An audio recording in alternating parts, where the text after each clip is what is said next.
man. What are you doing to me? All right, are we fine? Good. Thank you. Thank you all for coming. We'd like to invite those of or should I just stand there? All right. We have a few MCs.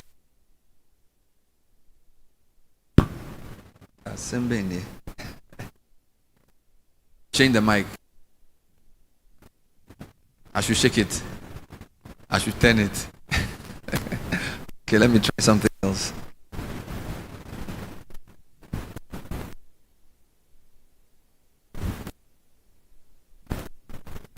Testing 1, 2. Is this better? Okay. Good morning. Welcome to Absa. Welcome to the Palms. Welcome to 24-hour economy. I'd like to invite those of you at the back. Please come forward. Please come forward. If we can move forward one more table. This is for the 24-hour team, but this one is available. Can you occupy this one for me? Yes. Let's do some migration. Hello, Ellen. It's good to see you. I'm very well, thank you. All right. I believe we are filming this, so we don't want to have empty seats. So unless you are averse to sitting in front, please help us by occupying the seats much closer to the stage.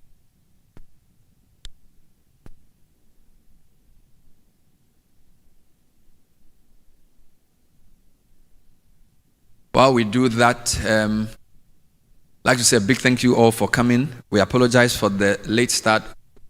Planning to start at 11. The MC is the one who was late, so forgive me. Our friends from 24 Economy Secretariat, please come forward.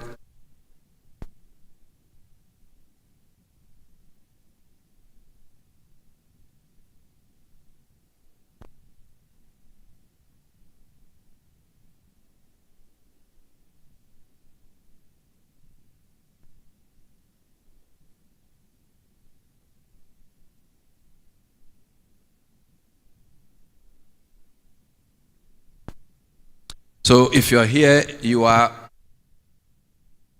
an important stakeholder to the bank, and we want to give you an exclusive opportunity to interact with the key functionaries driving this very seminal program for the government, the 24-hour economy. In my personal view, there are two big things the government is doing: the big push and the 24-hour economy, which is more like an economic transformation plan, which, if successful, will benefit all of us. Now, I don't know what the problem is. You are supposed to be very happy to be here because they are not charging you any money, there's food to eat, but you don't look happy. But it doesn't affect me because I'll still be paid for. So if you like, don't be happy. I don't have any problem. I'll announce the names, they'll do what they do, I'll collect my money and I'll go back home. So if you like, don't clap. If you like, just be there, we'll be fine. But Charlie, me, I'm cool. But if you can put your hands together for yourselves, right? My name is Ben Avle. This hotel is very nice. How many of you have been here before? This is my first time. It's really nice. I almost got lost. Google is bad. So I put the Palms by Eagle or something, and it took me to association. My driver doesn't like Google. And sometimes I believe him. But today, Google nearly did something to me. Let's welcome Augustus Obuadom Tanoh, Goosie Tanoh. Put your hands together. Accompanied by our host and MD, Dr. Yes. Dr. Edward Nate Bochwe is our host and managing director. And Mr. Tanoh is accompanied by key executives from 24 Economy. And it's really great to be here. This program is in 3 parts. So we're going to have a few quick speeches to set the scene. Then there will be some deep dive presentations to give the building blocks of the 24 Economy. And then I will moderate a panel discussion to try and anticipate some of the questions people like you may want to ask. But because knowledge is like a baobab tree, it doesn't rest in one head, we'll also open the floor for your questions as well. This is an exclusive event. So even though you see media here, we're not going to carry your concerns to the world. We are just recording it so that posterity will know we did it. So please feel free. I believe Chatham House rules apply. You can be very open if you are like a business person who wants to understand specific things. Don't feel like the paparazzi are going to do anything. They are not going to say anything. All right? So let's have a great conversation so that it will inure to our business and national development. Is that a good idea? Are we together? Are we happy? Wonderful. So I'm going to invite to do the official opening the Managing Director of Absa Bank Ghana to set the tone. Please welcome Dr. Edward Nate Bochwe. Yes. Thank you. Thank you, Bernard. It's a joy to see you here once again. Honorable Goosie Tanoh, thank you for coming, sir. I think your being here really is testament to your commitment and the zeal to this cause. And thanks for coming with your team also. Invited guests, thank you for spending your day with us today. I mean, you could have been anywhere, but you chose to spend your day with us this morning. And for that, we are grateful. I would make you one pledge and one pledge only, that this would be impactful, it would be useful, and I'm sure by the end of the day, you would agree with me that, yes, that this has been impactful. To my colleagues from Absa, the best bank in Ghana, thank you for coming.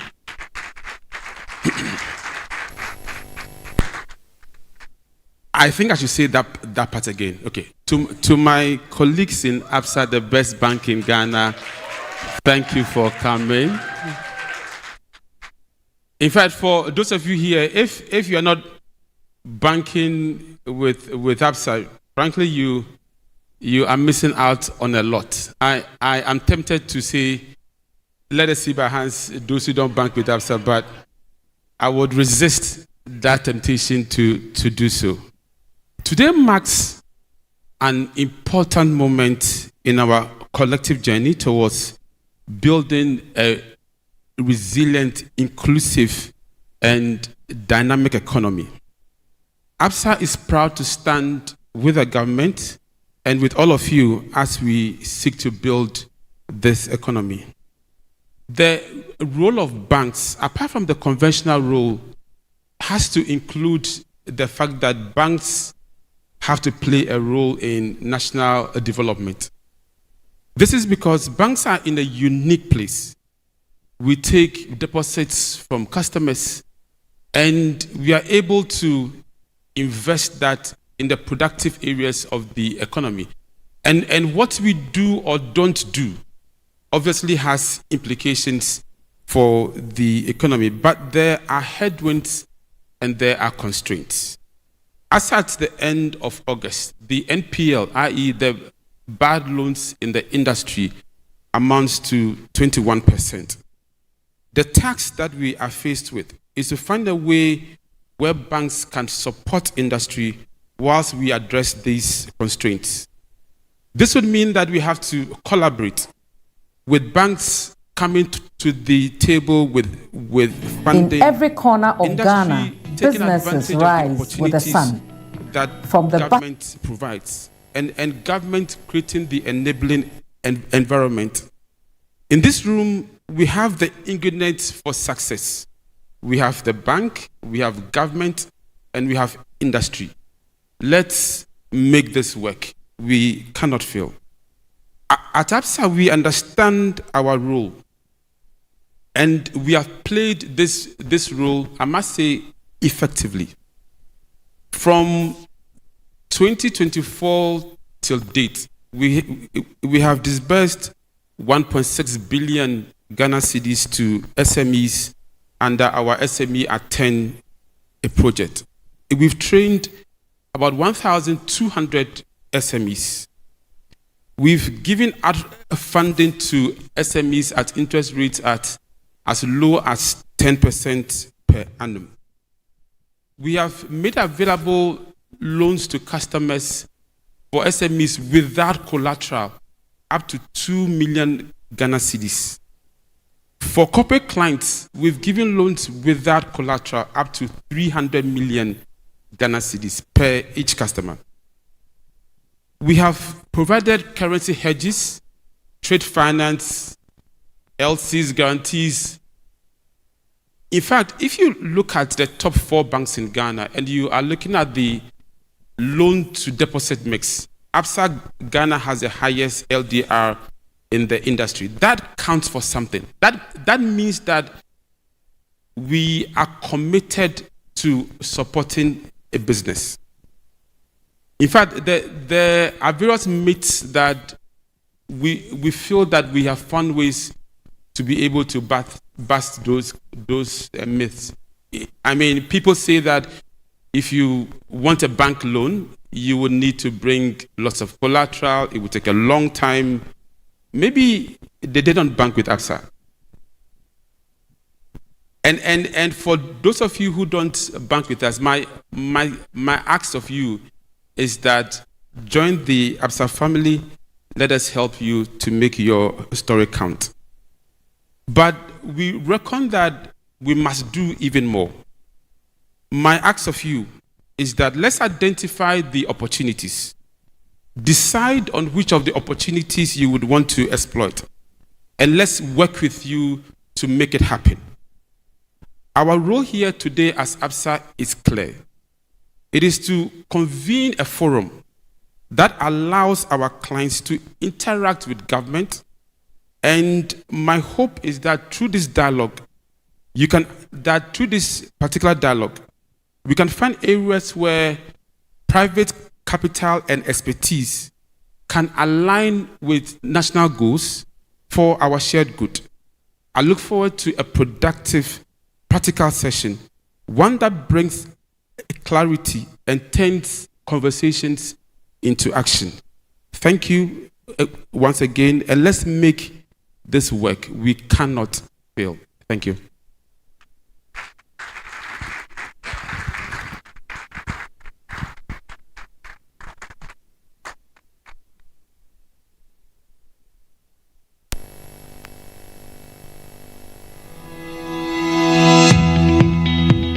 Every day, Ghanaian businesses rise with purpose. In every corner of Ghana, businesses rise with the sun. From the bustling streets of Makola, the high rises of Airport City to the forest and savannah lands, dreams are being built, deals are being made, futures are being shaped, and stories are being written. At Absa Bank Ghana, we see ambition, innovation, and growth. We see your story. For large corporates and institutions, our corporate and investment banking solutions are developed to fuel and scale your ambition. Absa Corporate and Investment Banking is your right partner to support your business growth in this ever-changing or dynamic business environment. We combine deep sector expertise and robust product and digital capabilities to solution your financial needs whilst you focus on your core business. We are able to support you with risk management solutions such as letters of credit guarantees, as well as short-term liquidity solutions such as overdrafts, pre- and post-import and export financing solutions, term financing, ability to help you raise cheaper funding on the debt capital market, supporting the acquisition of commercial assets, whether movable or immovable, as well as supporting your transactional activities on the go, using our Absa Access, which is a robust online platform that enables you to make your payments at any time, anywhere on the globe. For small, medium enterprises and startups, Our business banking solutions are designed to empower your hustle. In retail and business banking, we provide you growth, solution that makes you relax. And so we ensure that we give you SME loan at 10%, which helps the youth and helps women-led businesses, as well as those involved in agri-processing, agri-finance, to ensure that their work goes on smoothly without any hindrances. We also support the fintech in this particular program. Absa Bank, retail and business banking, provides you solution as far as your mortgage financing is concerned. We provide you solution to ensure that you acquire your mortgage. Either you are buying in the market, or we are releasing some equity back to you, or you are doing the construction yourself. With Mobitab, we provide you the opportunity to collect and also make payments with the use of a device which you hold in your palm, a mobile phone that helps you to do your collections and your payments. And this we provide to you 24/7 around the clock and makes life very easy for you. Whatever your business needs, wherever your journey begins, Absa Bank Ghana is here to power your ambitions, be it at a digital, personal, or corporate level. Whether you are scaling up or starting out, we see your story. Let's write it together. All right. I thought that was nice. Please put your hands together for Absa. And this is the Absa 24-hour economy conference, and we're live here at the Pound. Used to be called Holiday Inn. Beautiful place. We want to now get a broad overview of what the 24-hour economy is, and we're very happy that the presidential advisor himself, the man who leads that effort, has taken the time to be here. So I'd like to respectfully bring up stage Mr. We call him Goosie Tanoh, but the name is actually Augustus Obuadum Tanoh. Please put your hands together for him. To set the tone for the discussion.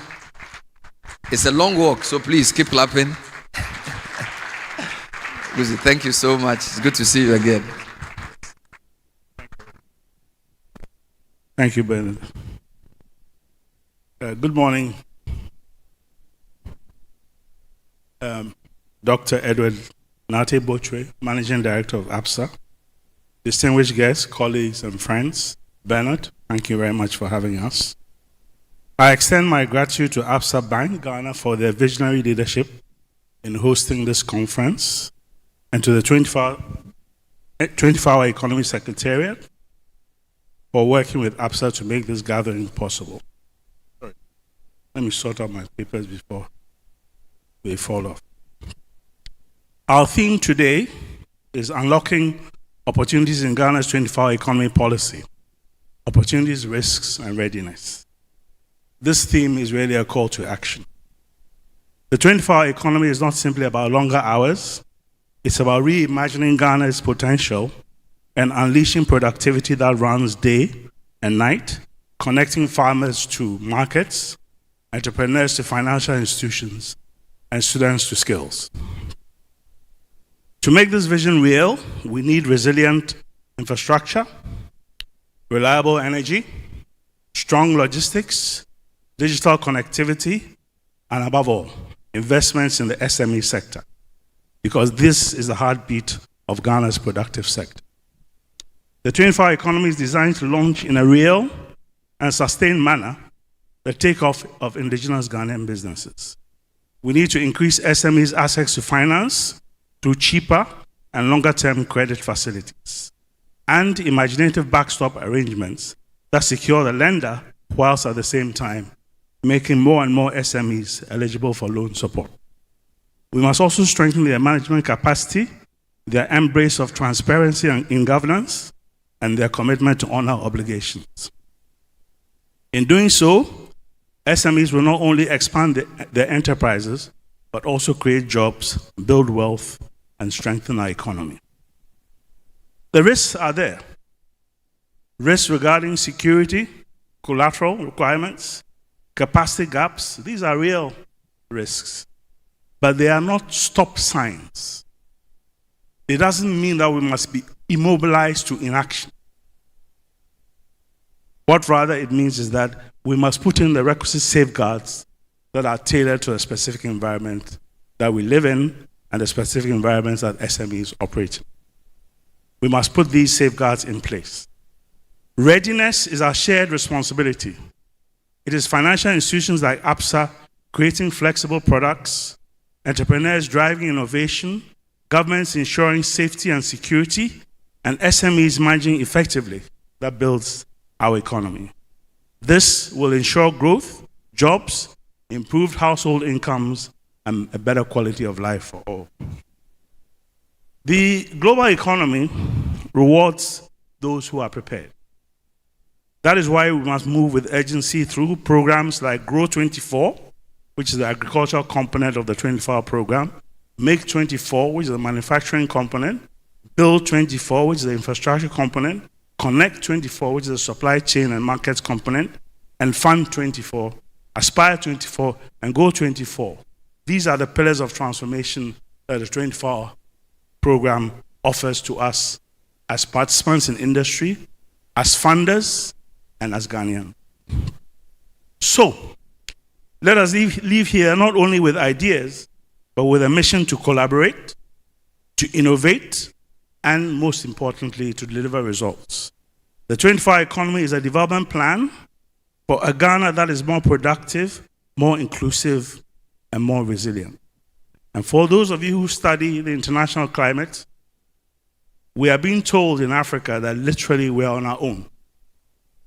It is time for us to pick ourselves up and build resilient economies by investing in our people, in their industry, in their enterprise, in their hard work. Thank you very much.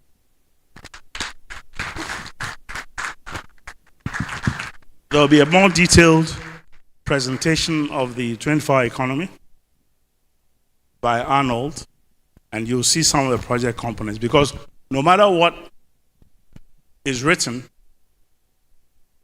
the aggregation of what will be the transformation pillars and the actualization will be reflected in projects on the ground.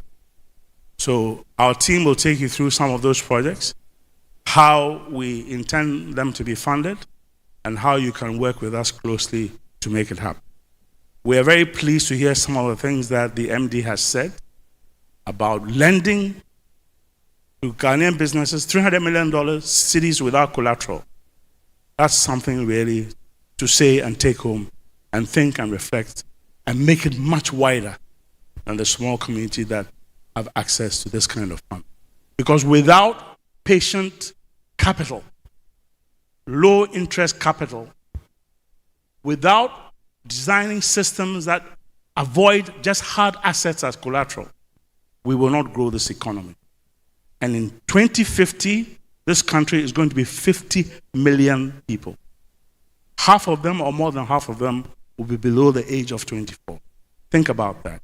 Your role as bankers is to make sure that we do not end up in catastrophe, but rather in victory and triumph through better lives and better qualitative existence as a country. Thank you. Thank you so much. Sometimes I wonder where to put Goosie Tanoh, because you may not know that he's actually trained as a lawyer.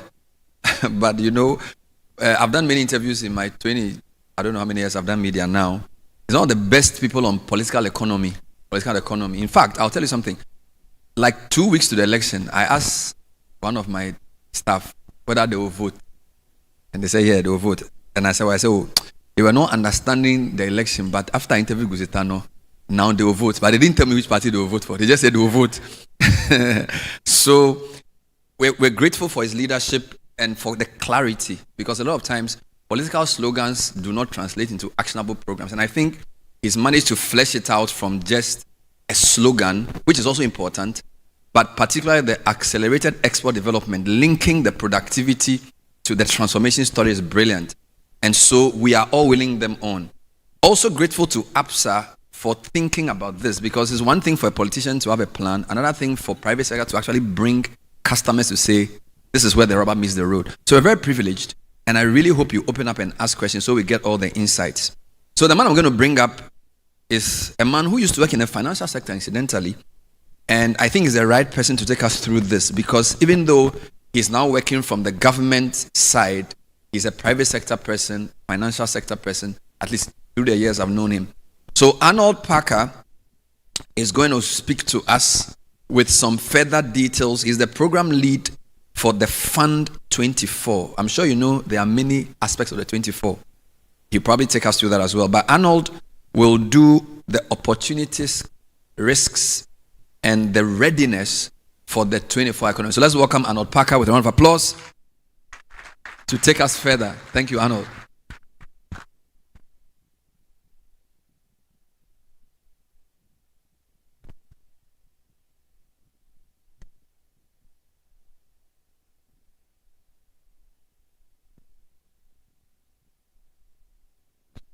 Good morning, everyone. Good morning, Dr. Boche, Presidential Advisor as well. Thank you very much. And we welcome you all to this event. If you asked 100 Ghanaians today what 24-hour means, you'd have 100 different answers. And whilst all of them may be true, there has to be one true answer as well, running through the middle. And so this morning, on behalf of the Presidential Advisor, we are going to take you through what we have crafted out the 24-hour program to be.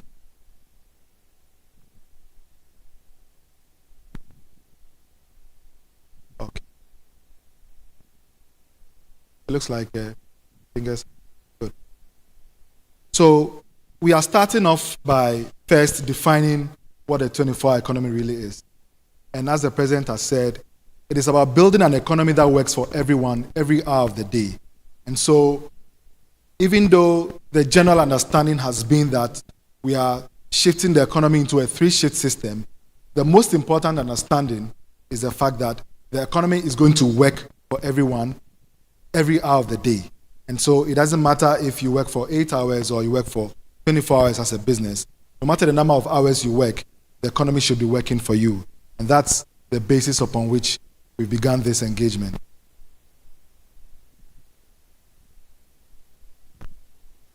Now, the next slide was asking the question why the 24-hour program. And one of the reasons, in fact, the main reason why this has come about is essentially because we've seen economic growth since 1957. The economy has been growing. I mean, it is often said that at the time of independence, Ghana's economy was even slightly ahead of that of South Korea, for instance. Today, South Korea's economy is relatively many more times larger than the Ghanaian economy. And so, even though we've experienced economic growth in a way that has actually been stunted because it has been jobless economic growth. And that is the basis upon which we are going to start the engagement of how do we transform this economy to begin to operate at its full capacity. Now, in unveiling the program for 24-hour economy, it has now been decided that it's going to be run across 8 key thematic areas. And it starts with Grow 24. So Grow 24 is the agric transformation plan for the 24-hour economy program. And by Grow, what we are then seeking to do is how do we look at the country in terms of agric, and how then do we redefine what agric is, what it should mean, and where we should go with agric. Then we go to Make 24. Make 24 is about manufacturing, agro-processing on the one hand, and then manufacturing in its larger sense. What are we manufacturing today? What can we manufacture some more? And how then do we scale? And then Build 24. Build 24 is about construction, commercial construction, residential, everything that has to do with building in our environment. And that's the segment of the 24-hour program, which would be the infrastructure anchor for the economy. And then we have Show 24. And the reason why Show is important is because we can be doing very well, but not be telling our story. And it's important that we begin to recognize an economy that, even till today, it's not even largely part of our national income calculation, which is the creative arts economy. And so Show 24 is set to revolutionize the creative arts space so that we can also then begin to tell a better story for the country. Now we have Connect 24. Connect 24 is supply chain, logistics, and systems. If you are transforming agric, if you are transforming manufacturing, if you are building, how are you connecting all of these? Now, the final aspect of connect is also the market access. And so if you are asking the entire economy to now go on a production spree, where are these goods going to be sold? How are we going to market them? How are we going to open up all the other economies around us which have opportunities for them to be able to export? And really, it is within Connect 24 that we can begin to make meaning to accelerated export development. Because it's not just about asking Ghanaian companies to grow or make, but it's also about looking for opportunities for Ghanaian companies to then be able to push goods across the continent and to the rest of the world. And then Fund 24 sits in there to mobilize capital for the programs, and then also to mobilize capital for enterprises. And then ASPA 24. If you go around the real estate boom areas today, especially on the outskirts of Accra, you realize that most of the artisans are possibly not even coming from Ghana anymore.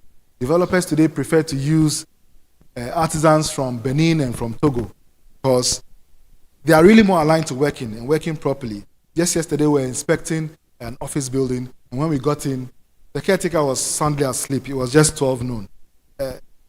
You find that among Ghanaian workers. And so, in as much as we are pushing for more productivity, we do recognize the fact that there has to be some fundamental cultural changes to how a Ghanaian worker views work and how he understands what it means to work when he's supposed to work. And so there's going to be a lot of work, one, with skills training, but also with a lot of attitudinal changes, how people must begin to understand what it means to work and to work hard. Because at the end of the day, when you have a GDP of a country, it's also divided by per capita. And so how productive is the individual within the larger scheme of the economy? And that's what ASPA 24 seeks to do. Then we have Go 24. And Go 24 is about civic engagement. As we embark on this mission of transforming the Ghanaian economy, there has to be a lot of engagement at the chieftaincy level, at the traditional level, the financial institution level, at different sectors of the economy. And that will then ensure that together with all these programs running in tandem, we are then going to deliver the 24-hour economy mandate as envisaged by the president and being executed by his presidential advisor. The key principles that we want to then use in achieving this is to begin to look at the economy in a value chain approach. And this has meant that we have looked at all the development plans all the way from 1961. And there has been several attempts at developing this country. And of course, we know even in the recent attempts, we had a program that sought to place as many factories as possible around the country. But what is important is to think of growth as a value chain. How is one sector of the economy connected to the other? And how then do we ensure that these connections exist in a way to make the economy very efficient? And so the Secretariat is actually going to play a coordinating role, coordinating with all the ministries, departments, and agencies to ensure that we don't have one ministry undertaking a project and it's not cognizance of activities being undertaken by another ministry, and before you realize, then we are working across purposes. And so the Secretariat sits in the middle to coordinate all these government agencies so that then we can begin to see cohesion and a national approach in how we are driving economic growth. One of the key principles that we are also embarking on is to ensure that the program is private sector funded and private sector driven. The reason why it has to be private sector funded is because once you begin to allow private capital to fund your growth, it means that they have control. And when they have control, there's more efficiency. When they have control, there's insulation from political interference. We don't want to embark on processes where people begin to invest based on initiatives, and then tomorrow there's political interference in how their businesses are going to be operating. And so at the heart of the 24-hour program is the fact that we want Ghanaian enterprises to be operating at their maximum. If it has to be one shift and you are efficient, that's great. If it has to be 3 shifts and you are equally efficient, even better. And by so doing, become competitive globally. And that is actually going to be one of the key defining metrics for our program. And so we now move to how we are envisaging the rollout of the 24-hour program to be. And at the heart of this transformation is what we identified to be the Volta Economic Corridor.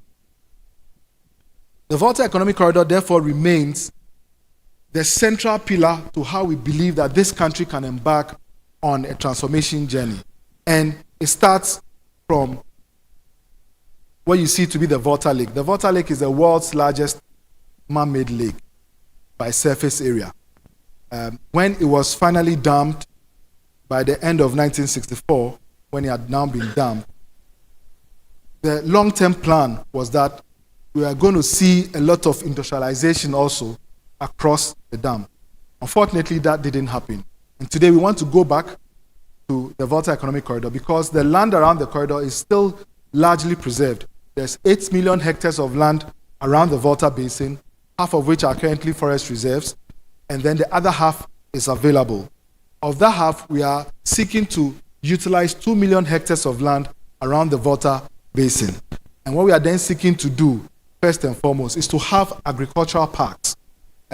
Traditionally, the average Ghanaian farm size has been around 4 acres, and it's been so for a few centuries now. With the agroecological parks, we are looking at agro parks with minimum size of around 5,000 acres. And so it means that we want to now start producing agricultural commodities at scale. And we are going to go into the opportunities of that. We now also want to make use of the Volta Economic Corridor for transport. Water transport is 1/8 the cost of road transport. We have allowed our roads to be used for trucks, big trucks, traveling all the way across the country, and it means that when we use so much money to construct roads, within a few years, they are off again. We now want to be able to make use of the railway line, which has been constructed from Tema to Mpakadan. Mpakadan is a town just behind the Akosombo Dam. It means that if you had goods arriving in Tema and they are going up north, even to the eastern Ashanti regions and the northern regions and beyond into the Sahel, you could load your containers on a train. They just move right to behind the dam, would have a port there. They move on the waterway with ports, Ayeji and some other places across the lake, and then we can ship. So the Volta River is now going to become a major transport hub. That is what we are seeking to do on the corridor. Then we are looking at industrialization as well. If we are producing so much from our agro parks, how are they going to be processed and for what purposes? And we'll get to some of the basic ones. And once we've done that, we can also then begin to open up the Volta Economic Corridor also for international trade, because for goods that are coming all the way from the Sahelian regions, they can come through, be offloaded at Yeji, transported over the Volta Lake, then down by train to the Tema port, and then we can see a lot of work happening. So you've seen in recent times that Ghana Port said they've gone 24, because indeed the volume of traffic that is coming, it behoves on them now to begin a process of even working 24 hours a day. So I'll go quick to the strategic projects that we have set in place. And for an enterprise, you are going to have to begin to evaluate your business, where it is today, where you want it to be, and how your business fits into these projects that we've undertaken. It doesn't mean that every Ghanaian business has to be located around the Volta Economic Corridor, but it actually means that an aspect of your value chain would be derived from that corridor. And so the evaluation process starts now, and thanks to banks like Absa, which are ready to support businesses, it then means that these plans can then become possible for you as a business. And so, first for our initiative are the agro parks. And these agro parks are going to be large-scale parks with anchor farmers. I mean, if you're in a Greek space today, for whichever commodity, and you are interested in becoming an anchor player for any of our parks, you are indeed most welcome. But essentially, these parks would have the priority commodities that I believe the growth team would be speaking to later on today. And what we are then going to do is to produce at scale. The cost of production for maize on a 100-acre farm is many times more than the cost of production for maize on a 10,000-acre farm. And so to be able to now produce at scale, it means that we are going to ensure that these parks are fully irrigated, fully powered, and fully ready to then produce. We are going to now have outgrower schemes with thousands of farmers organized into cooperatives, working alongside the anchor farmers, and then begin a process of ensuring that production would move in huge quantities. So this is how some of the parks will play out. First, you have what we are calling the cassava industrial corridor. So you need to look at the map of Ghana again and look at places from Damango in the Savannah region, and then it's cutting across to Buipe, to Yape, to Itekrachi, that's in the northern Volta, and then coming down to Dambai. And we see that as Ghana's cassava industrial corridor. Cassava has multiple uses. And even though we produce cassava in such large quantities, we are not producing them on a scale that, one, we can reduce the average unit cost, but also to then be able to fully utilize it for its value chain. And so remember that we've also mentioned the fact that the 24-hour program is also being implemented in a value chain approach.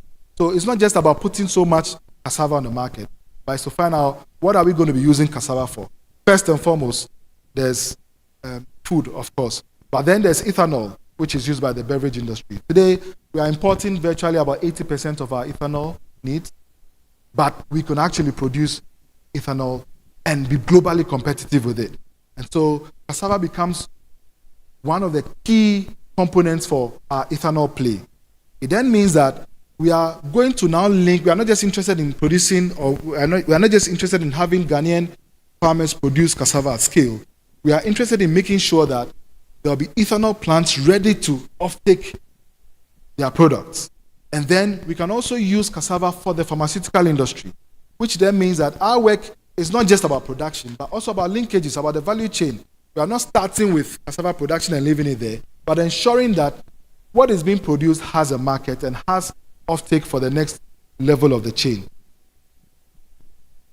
And then sugarcane. Slightly on the heels of cassava is also sugarcane for industrial purposes and then also for use as well. Now, for sugarcane as well, we are going to have this bigger. So the same process, have these parks, develop them, have large anchor farmers moving, produce this at scale, and then feed them into the next level of the value chain. Integrated oil seeds, and this cuts across soybean and a host of these other seeds like groundnut oil and all of that. Now, these seeds feed various industries, for the oil industry and then also even for poultry. So key components here, for instance, is ensuring that how then do we connect the oil seed corridor to the production of oil at a scale that ensures that we are globally competitive.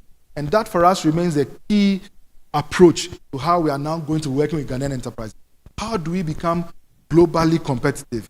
It shouldn't just be the case of we continue to want to use government incentives and corridors in a way that because if you are thinking of having an accelerated export program, you can't also be restricting your market to others, because then you are not playing fair, and then once you are signatory to the WTO, you begin to create problems for yourself.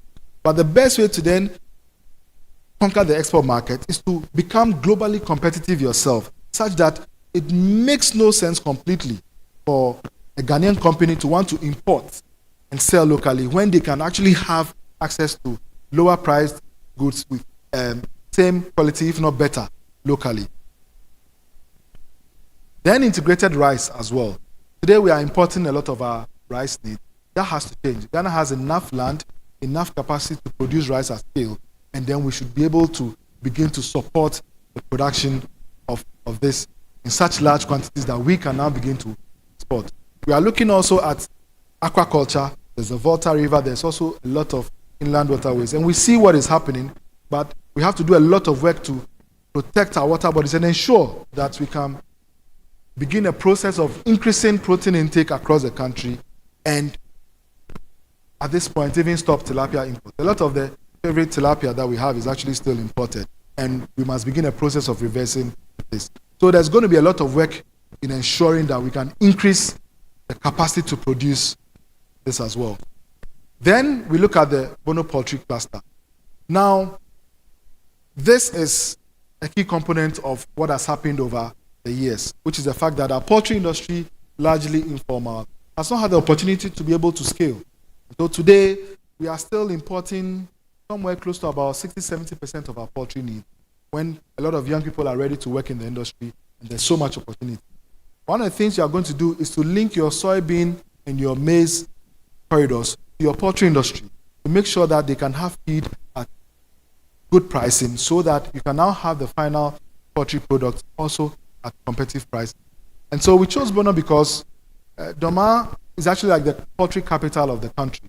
And it doesn't mean that all of poultry is going to be located in Bono, but it's just basically going to be the anchor for what we are seeing as a transformation of the poultry sector. So having spoken about the agri sector, we now move to industry. And the approach that a 24-hour program seeks to embark on for industry is clustering companies by their industry. And today, if you are working out of Tema in the industrial area, you would find that there's a cocoa processing company that is next to a Ghana aluminum company, that is next to a Nestle, that is next to Fine Print. What we've done is that even though we've created an area for industrial productivity, there is no connectedness between these two companies. And so what then happens is that their value chains become expensive. If you don't have your cassava production connected to your ethanol production, connected to your beverage production, what you then do is that you create a logistical bottleneck that eventually increases price. And that's one of the reasons why Ghanaian products now tend to be more expensive than imported ones. And so we are concentrating on industry by clustering them, which then means that we are going to have one of the projects which is called a Legon Pharmaceutical Industrial Park. What we are trying to do with this is that we are now going to co-locate as many pharmaceutical manufacturing companies as possible, spearheaded by Legon. Legon, because there's a lot of intellectual capacity that has gone on with respect to research and a lot of innovation there. And it would be a network of interconnected parks funded primarily by research and also spurred on by research. But essentially, what we are then doing is that we are looking at our pharmaceutical industry to say, where can we co-locate you? And as we co-locate you, we want you to be in this vicinity. We are here together with your value chain. So what goes into pharmaceutical production? You have your APIs, your active pharmaceutical ingredients. They're going to be coming from smaller companies or institutions like Center for Plant Medicine, which uses herbal extracts to begin to prepare APIs, or additional companies, and some of them may not even exist today at all. Additional companies that would now set up to say, we can actually produce these APIs and feed into the larger pharmaceutical companies. And then these pharmaceutical companies should also be closely located to the packaging companies, such that if you are done with your along the VEC has been responsive to maintaining the ecological balance of the lake environment through enforcing strict sustainability criteria as a component. The logistics and the process of moving these goods out to market. And so the pharmaceutical park would have different layers of investment. First, there's an investment opportunity to actually build or finance the park itself. There's also the investment opportunity to provide power for the park, because we want to make sure that there's captive power to be able to ensure that these parks, if they want to work 24/7, they can actually do that. Then we can actually have investments for the infrastructure of the parks, and which is also would come to why we believe that eventually we are now going to make funding enterprises even easier, because as a pharmaceutical company that would want to be in the park, perhaps your most important strategic input should be, how do you market yourself properly, and not really capital for factory buildings and even for machinery. Because we are designing this such that for a pharmaceutical manufacturing company, all you have to do is move in, perhaps even with your machines, or even without your machines, just with your strategy and your raw materials, and begin production. Because someone has paid for the park, someone has paid for the factory building, someone has paid for the machinery. And then what you have to do is produce and then begin to pay. So we are reducing the extent to which you have to now have a capex budget that then begins to consume so much of your capital and reduce the rate at which we can be profitable. And that's how the park is going to operate. Now, when we also think about these parks, it's not just about production and isolation. It's also about every other thing that goes around the park. So, for instance, if you have a park with 3,000 workers working in different companies, where are they going to be staying? And that's one of the challenges we've created with the Spintex Road. And so on the Spintex Road, you have a number of plastic companies and beverage companies that have located there. It was actually meant to be an industrial area, and so to speak, that is what has happened. And you have a lot of workers in these places. But the least expensive place that a factory worker can stay is maybe somewhere around a Sherman. But there are no connecting transport routes, apart from standing on the motorway for an hour before you get a vehicle to a Sherman. What has then happened on the Spintex Road is that we've created a slum by the motorway. And so right behind the Palace Mall, you can see from all that place to somewhere around the bypass, the Spintex bypass, you see people living in kiosks. And these are factory workers. They deserve to live in dignity. They also deserve, because we all deserve to have a nation where everyone is moving and no one is left behind. And so the development of these parks also goes with housing for workers. It goes with transport for workers. And we don't want factories setting up, worrying about where their workers are going to have to live or come from. Because there's one park that we are working on currently, and the factory is going to have 10,000 workers, and they are already looking for a loan to buy buses, convey workers from city center to factory location. That actually now takes too much capital out of the business.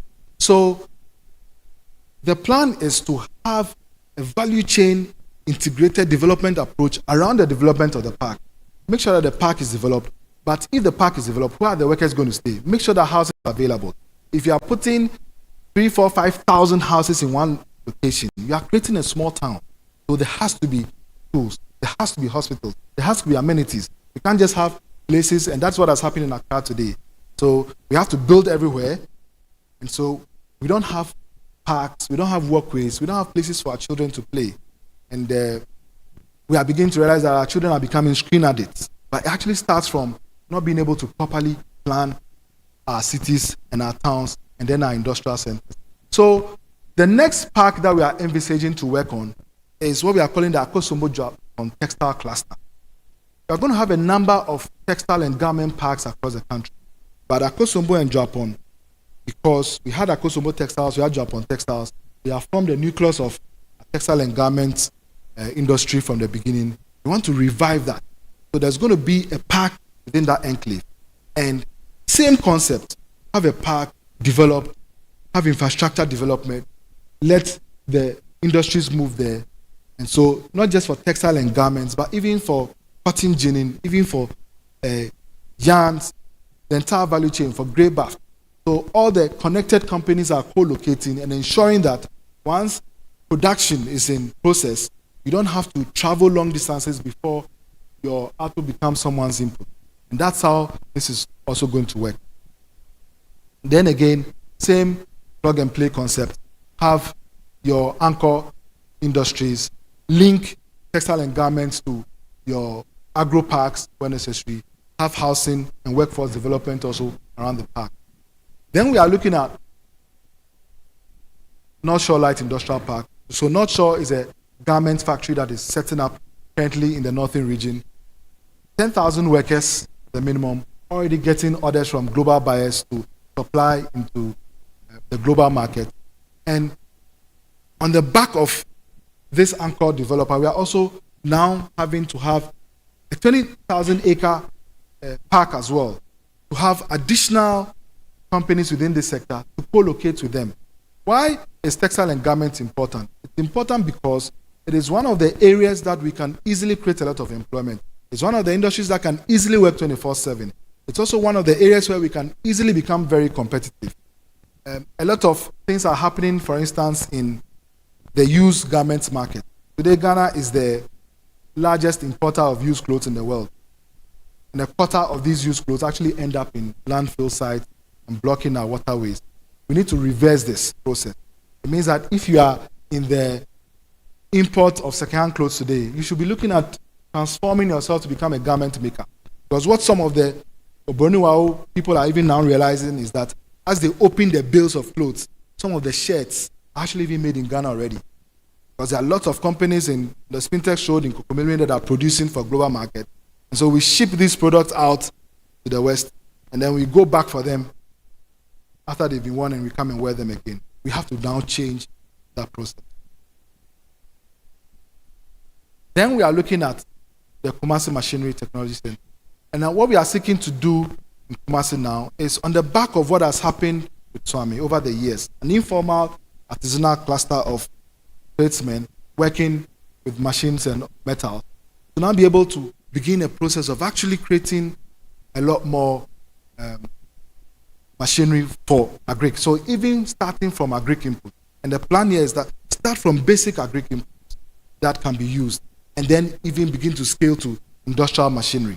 And we'll cluster a lot of this in the Ashanti region. Then we are looking at Connect 24. How, as you are opening up parks all over the place, how do you connect all this production to market? How do you move goods? How do you ensure that goods that have been produced would find easy access to the ports, would be able to arrive at their destinations on time? And these are some of the initiatives that we are looking at. So first, we've spoken already about the Volta River becoming a major transport nexus for the economy, and ensuring that we can begin to move goods. Because today, for instance, there are places in the Afram Plains, where they are called overseas, because the distance from the nearest village all the way to those areas in Afram Plains is actually so very far. Meanwhile, Afram Plains borders on the Volta River, and it means that that's actually such a great place for agric transformation. Places where it would require a lot of work to be done for road construction to reach, the Volta River is already there. We can access those places through the Volta River. So that's what's going to happen. We are looking at also at Tamale. The Tamale airport was completed a few years ago. The Tamale airport is the shortest distance from Ghana to Europe, because it's actually 1 hour from Accra to Tamale. And so from Tamale to Europe, you've cut off 1 hour already in transport time. We are creating or working with businesses to create a horticulture hub around the Tamale environment, such that we can easily move goods directly to Europe, Western Europe, Eastern Europe, even into Asia, and then the North Americas using the Tamale airport. That means that the airport, apart from just taking a few flights a day, now becomes a fully functional, very busy airport, moving not just only people, but cargo as well.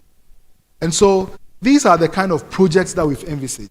And it is not the full definition of what 24 is about, but these are the anchor projects through which we believe we can begin to see enterprises logging in and dialing in to make sure that they can now begin to see a transformation of their own businesses. And it doesn't mean that if your business has nothing to do with the Volta Economic Corridor, it means that you are not part of the 24. It actually just means that we believe that an aspect of your business would have its value chain either originating or being finalized around the Volta Economic Corridor. And that is how we are seeing the transformation happen. And on the basis of that, we've then developed a guideline and a protocol. What would companies have to do to be onboarded onto the program so that we can begin the process of funding, working with the banks to fund enterprises in Ghana? Today, the biggest challenge for a lot of institutions, a lot of businesses will not just be the access to funding, but even the price at which this funding comes. And so at 24, what we have then done is to begin to work on how do we raise enough money, add it to what the banks already have, work with the banks, and then allow them to disperse.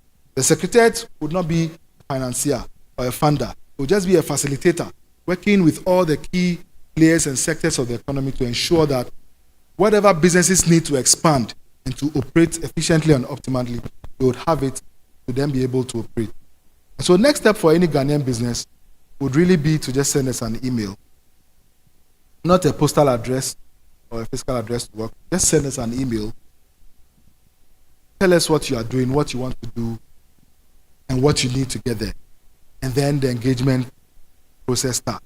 And by that, we believe that we can begin a journey transforming Ghanaian enterprises, or working together with Ghanaian enterprises to see them transform, so that the Ghanaian economy also becomes transformed. So on that note, I want to thank you all very much. And then move to the next page. Thank you.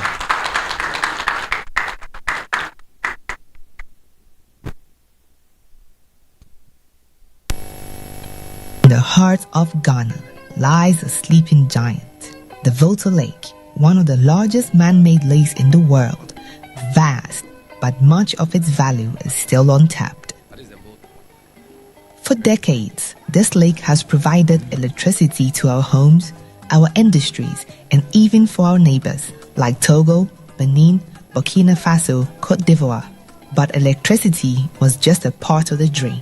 This dream was first championed by Ghana's founder, Osagyefo Dr. Kwame Nkrumah, who saw the Volta Lake not only as a source of electricity, but as the backbone of an integrated industrial and agricultural economy. Irrigation for the plains, abundant fish, transportation along the length and breadth, north, south, east and west of the country and beyond, moving vital resources up and down and generating economic value.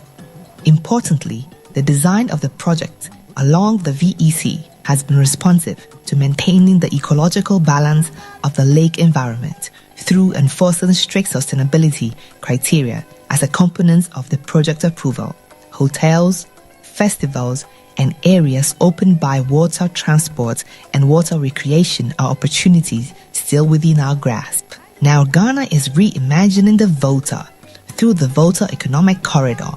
This inland waterway will become more than a lake. It will be an engine of transformation and prosperity for all our people. 2 million hectares of land transformed into productive, irrigated agroecological parks, creating jobs, feeding Ghana, and generating surpluses for export.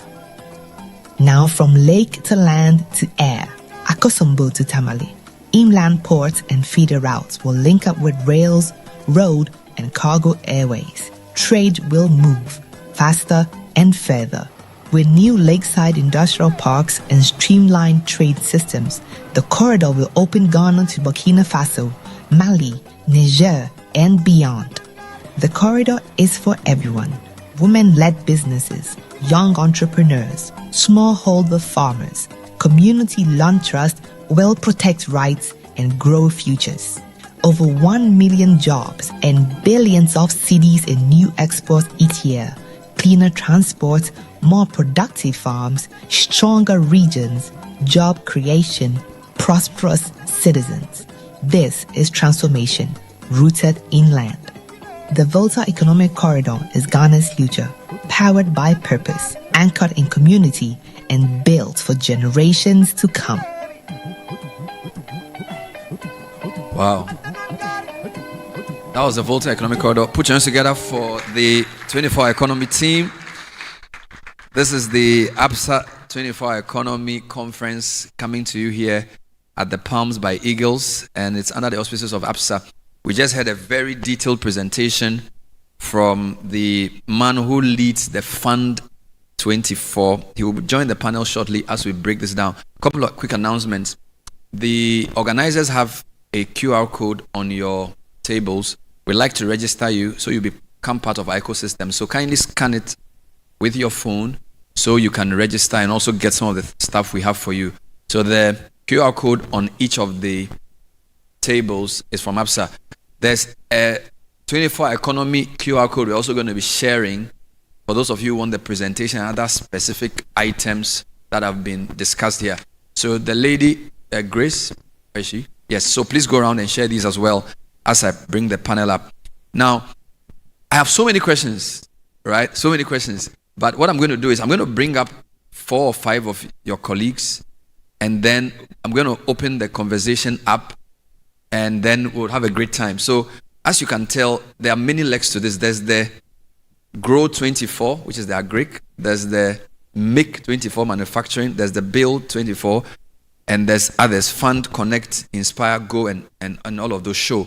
He tried to merge all of them, but I'm sure there are some distinct areas that have to be elaborated on as well.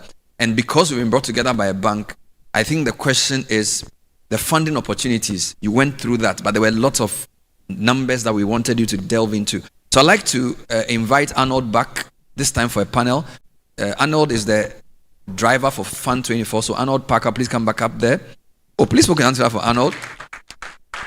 The team lead or the arrowhead for Connect 24 is Stephen Eshon. Where's Stephen? Thank you.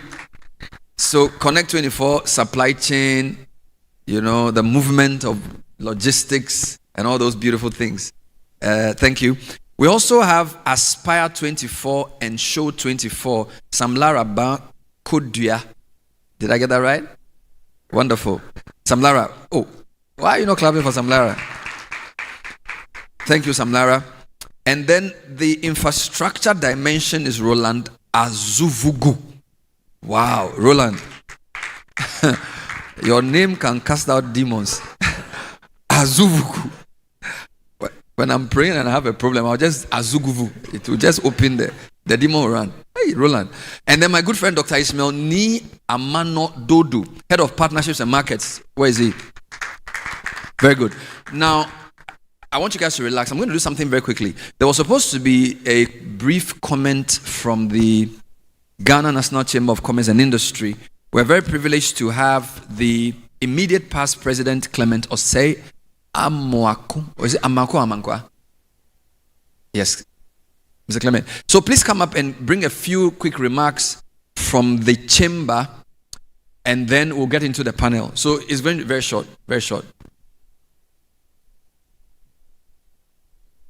Sorry, Charles, Grow 24. He's also supposed to join. So where am I supposed to sit? If you don't provide me a chair, I won't call his name. So why should I be standing while you should be sitting? So Clement, thank you. Put your hands up for Clement.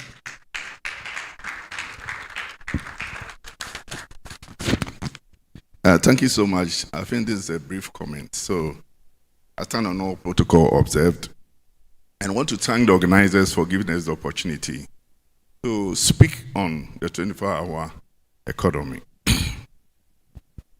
The government decision alone to move us to that direction means that we need to be focused. Well, most of the time, it's the government that leads. So for the government to come out that this is the way I'm going to take the country into a 24-hour economy means that as private practitioners, we have to open our eyes and look at those advantages that we can benefit from. And that's been highlighted already, so I will not go there.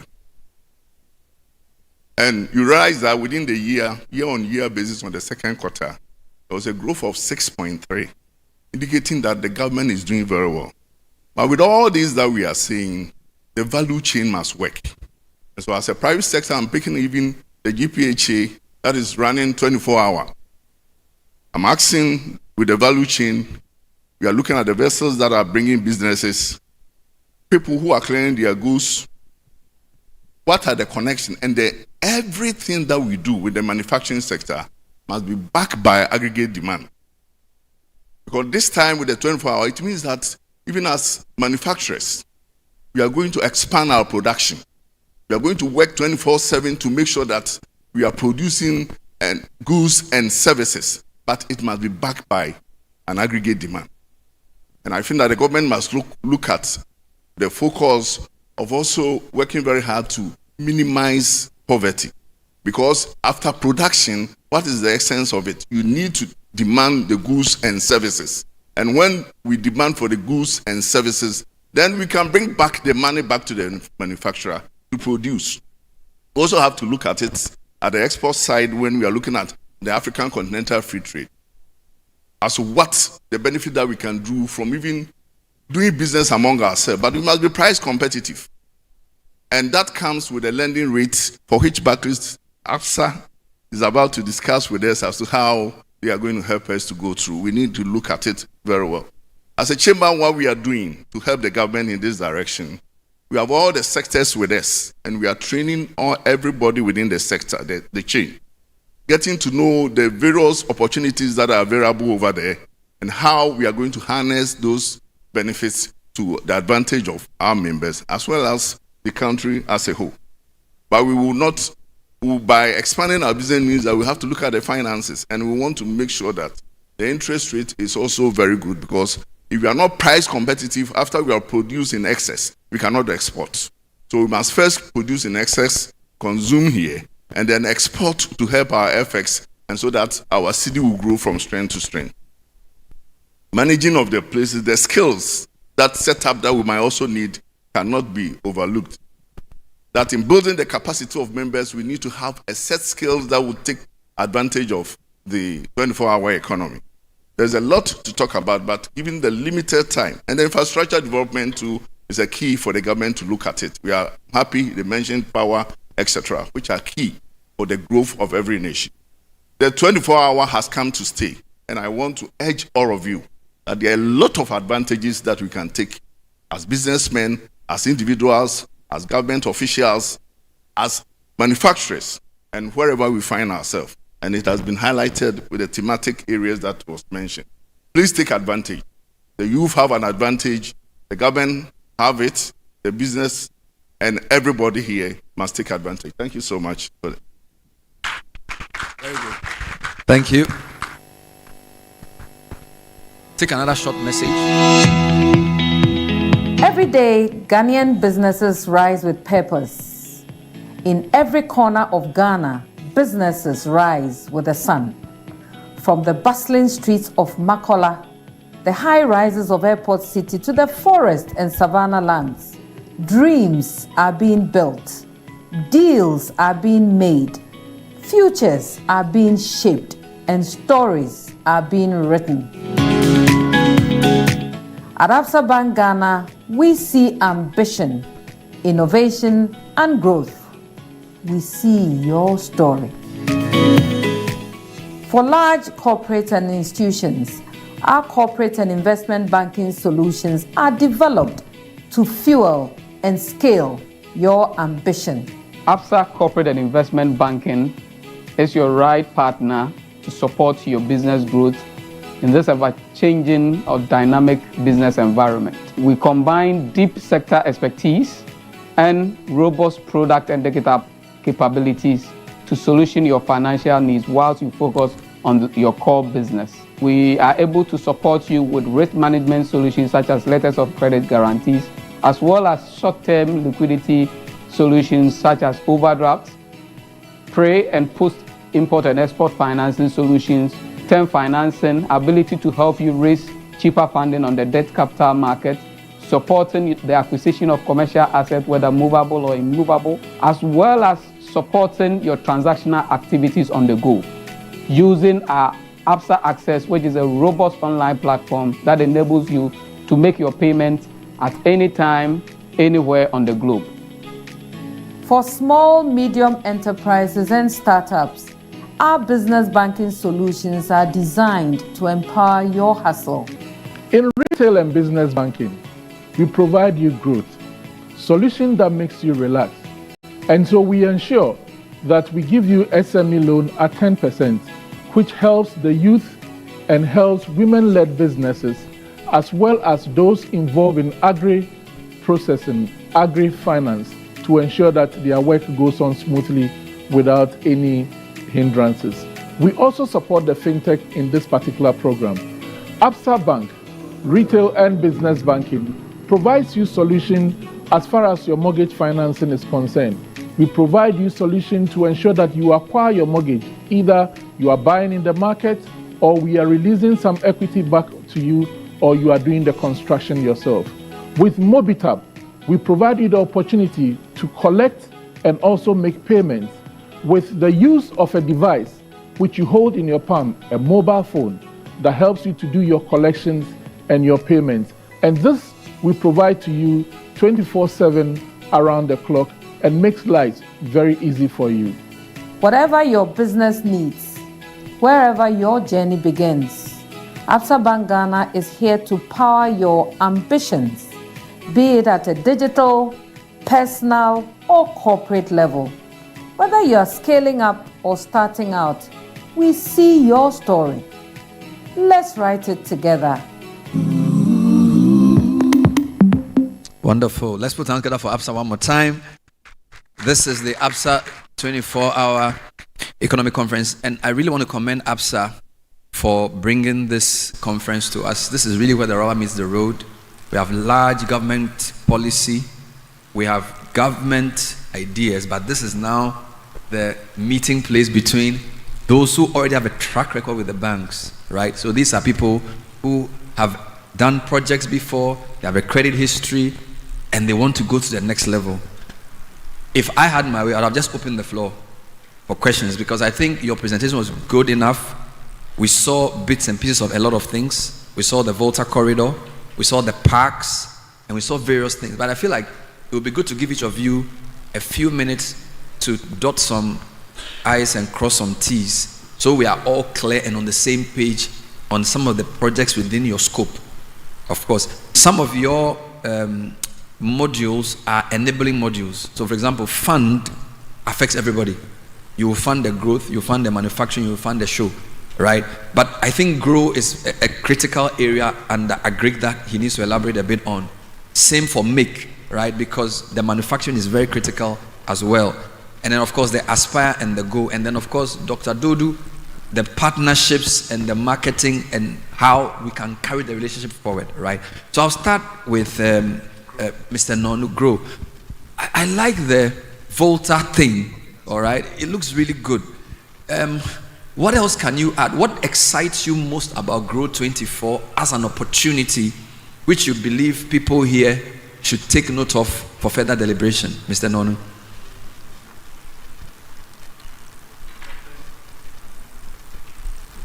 Okay, let's do a quick mic check. So everybody say hi. Okay. Thank you very much. Wonderful. Bernard. What we bring to bear on the agriculture sector, what that excites me is the fact that we bring in additional resources that under normal circumstances should not have been available to farmers. As at end of 2024, the portion of loans that went to corporate Ghana, less than 4% went to agriculture.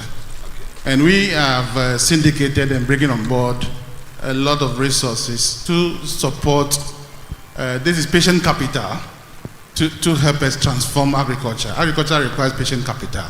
And that is what we are bringing on board to support those who really want to grow their business. So in terms of specific projects, right, I think he mentioned something called Agbeleduo, all right? What is that? Can you elaborate on that? It sounds like something from my hometown. Agbeleduo, what's that? Can you elaborate a bit on that? Okay, it's our intervention approach.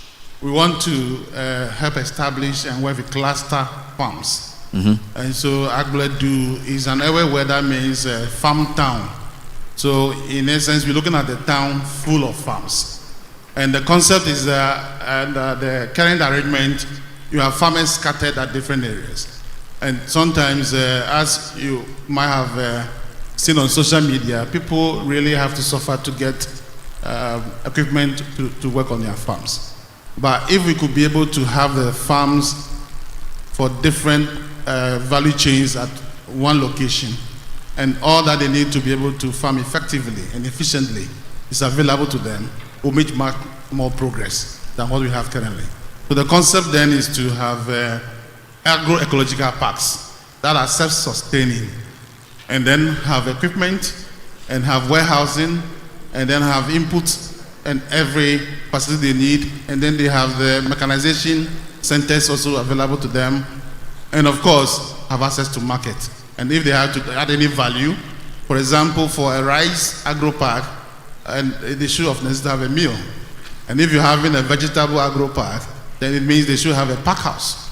So we're making sure that we have farmsteads or Agbeleduo that have every facility that you need to be able for you to do farming effectively. Wonderful. I'm told to announce that a car, black Mercedes-Benz EN 12325, has blocked somebody urgently. So please go and move your car. If you know your car number, please put the number on the screen so we can proceed. EN 12325, black Mercedes-Benz. When we discuss agriculture, a lot of times we'll talk about the risk involved. He did allude to government de-risking. What have you put in place under the agric and grow rubric that will give comfort that the risk in agric is taken care of by the design of the projects that you are putting forward to us? Okay, thank you very much, Bernard. The way we've designed our intervention is to ensure that we take the value chain approach. Let me give you an example. Some years back, we decided to increase the poultry production in the country. So broilers were given to people. But the challenge was that the planet didn't look beyond the production of the broilers. So we had a lot of broilers. Normally when broilers reach the weight of 2.4, any kilograms, any additional feed you give to the animal is not readily converted as before. So it's a waste. So what we are looking at is that we're not only looking at, if I take the poultry value chain, we're looking at how we can have breeder stock and then have lay eggs, then we have a hatcheries also, and then we're looking at those who do the production, and then we're looking at adding value in terms of processing, and then also the cold chain for selling of it. So in other words, we are making sure that we plan from farm to the table. And so that is one. So the value chain. The value chain approach is what we have used. Last question for you for this round. Are there any top 3 or 4 products that you encourage? Because agric is very broad. Fruits and vegetables, grains, rice, and the rest of it. There's also the cash crops, there's coconut, there's also poultry. Do you have a list of top 3 or 4 or 5 areas of agric investment that you believe will be amenable for investment? Yes, please. We actually, I don't know whether you might have seen it in our presentation, but we have 18 value chains that we've selected. Okay. And they address 3 key areas of our need. The first is that we selected crops that help us to reduce our import bill. So if you take rice production, for example, sugar, and then maize are key to us doing that. And the second factor has to do with the position, the contribution to inflation, local inflation. You look at how tomato prices rise in between the seasons. So tomato is a key commodity for us there. If we are able to control that, then it means that the annual change in price for tomato will no more be an issue. Now, the other area that I will encourage people to go into is to help us add value to our produce. We always tell our farmers that if you don't have a market for your produce, you don't plant. But we have a lot of excess commodities soon to come online, and we need to be adding value to them. So anybody who wants to invest in adding value to any of the 18 commodities that we are dealing with, the value chains, we are more than ready to support them to do so. Thank you. Put your hands together for Mr. Nono. He will be available to answer questions even after the program as well. Let's come to the second block, the Build 24. This suggests infrastructure, construction kind of area. Mr. Azuguvu, can you give us some more insights into the building blocks of the Build 24 and what opportunities excite you in that sector? Okay, thank you, Bernard. So, Build 24, we are looking at localization of building materials and also how we can build at scale and then at speed, and also using technology and providing affordable, true affordable housing, according to the UN Habitat definition of affordable housing, that no one should spend more than 30% of their incomes on housing. We've seen government trying to put affordable housing, but at the end, the houses are not affordable. You see houses going for 400,000 Ghana cedis to 650,000 Ghana cedis. And then you have majority of your workers earning less than 4,000 Ghana cedis. Definitely they cannot afford. And we have a total housing deficit of about 1.8 million, which increases by 100,000 every year. So we are trying to tackle the situation by localization of building material. One of them is we have bamboo, and bamboo can be used for housing, furniture, frames, and other value chains. So we can, this is how we are trying to tackle the bamboo cultivation. We'll mobilize district assembles and then community-based organization to basically plant bamboo on degraded lands. And then also within our agroecological parks, we can use bamboo as boundaries. 20 feet around, and then we can harvest some for housing. Then we're also looking at pozzolana cement to replace the Portland cement. We have the clay in all the 261 districts in Ghana, and the Building and Road Research Institute has done a fantastic job on that. We just need to take the research and then convert it into practical work. And also, we have a lot of iron reserves in Ghana. So we have about 1.33 billion tons of iron ore in the OT region, of which 32% iron content. And we also have 147 million in Western region, upon Mansi, of which 52% iron content. So why don't you get investors to go and mine the iron, get investors to basically process it into the steel? Because we need to get the building materials here. We import 800 million worth of iron and steel into the country for infrastructure. So we need to tackle that. So we basically will tackle the material, the raw material for housing, and then make it affordable. So you've given 3 examples: bamboo for housing and furniture, pozzolana cement, and iron ore. What scale of investor are you thinking of? So are you talking about a furniture guy in my area who has just using bamboo to do chairs? Or are you looking at a large scale producer? What level of investor will benefit from this Build 24? Okay. So just to the current projects that I have, I spoke about the bamboo, the pozzolana cement. Then the affordable housing, we are looking at 100,000 affordable housing, basically 2-bedroom and then 3-bedroom unit within the next 5 years. And so if you look at it, and then we also have student accommodation. There's also another project which sometimes people see to be controversial, but I like it. And that is the Vertical Development City project. Basically, the plan is to target the decay urban centers. We have a land acquisition model, which we call participatory land access model.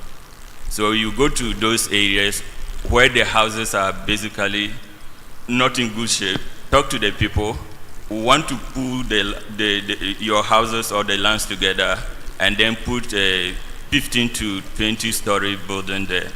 And that is going to be mixed use. And when we are done, we can give you 2 floors, or you can take equity in the project.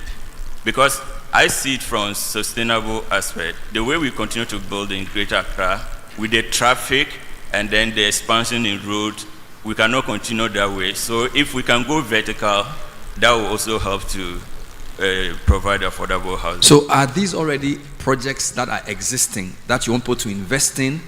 Or I want to know, so if I'm here as somebody in the building space, all right, and you say you have the affordable housing, are you saying I should propose an affordable housing scheme that will be funded, or there's an affordable housing scheme that I should come on board to say I'm coming to build for you? How do they engage? That's what I want to know. Okay. So for the affordable housing, we already have our concept on that. So when you come, you build according to the specification that we have. And one of them is the true definition of affordable housing. And we try to roll it along our industrial parks and then the agroecological parks. So if you have an agroecological park of, say, let's say 40,000 hectares, there's going to be a lot of activity. They need housing. So you can come in and then invest maybe 1,000 housing units. So do you already have the land?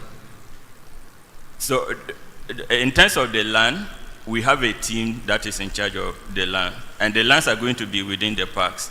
And they are currently working on the lands. So I come as a developer? Yes. You'll be part of the SPV, which gave us our infrastructure anchor is going to put together. And because I'm coming as a developer under the 24-hour economy rubric, that comes with some guarantees, yes, which will be tax incentives and stuff. So when I go to Absa, because I'm on a 24-hour, they know that there are already some agreed things, which means I'm security cleared. Yes. Is that what? Because I want to understand why somebody should come to you and not just go to Jolukope and start building. Why should they? What benefit do I get from saying I'm 24-hour economy if I can go to a bank somewhere and start building my hometown? Okay, so when you are within the park, then energy is being taken care of, because I also lead the energy sector, and we are looking at captive energy, basically embedded generation, and that is solar, wind, biomass, and then some cases we are looking at compressed natural gas.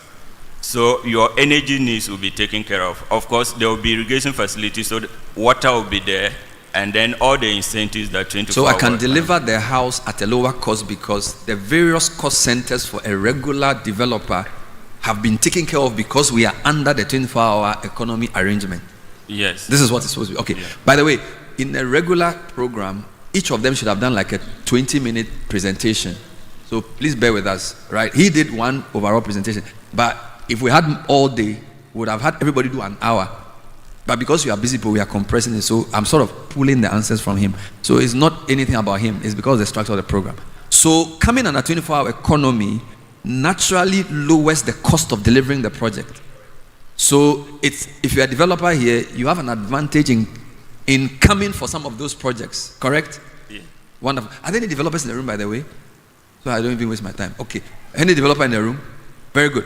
I'm sure you have more questions, so I'll reserve that. Let me come to the third chain. But I think it's just a round of applause. Mr. Azufuku. Powerful. So I'll come back to you. I like to do with the hard before I come to the soft. So let me come to connect. Connect seems like supply chain. It seems like transportation, logistics type of thing in my head.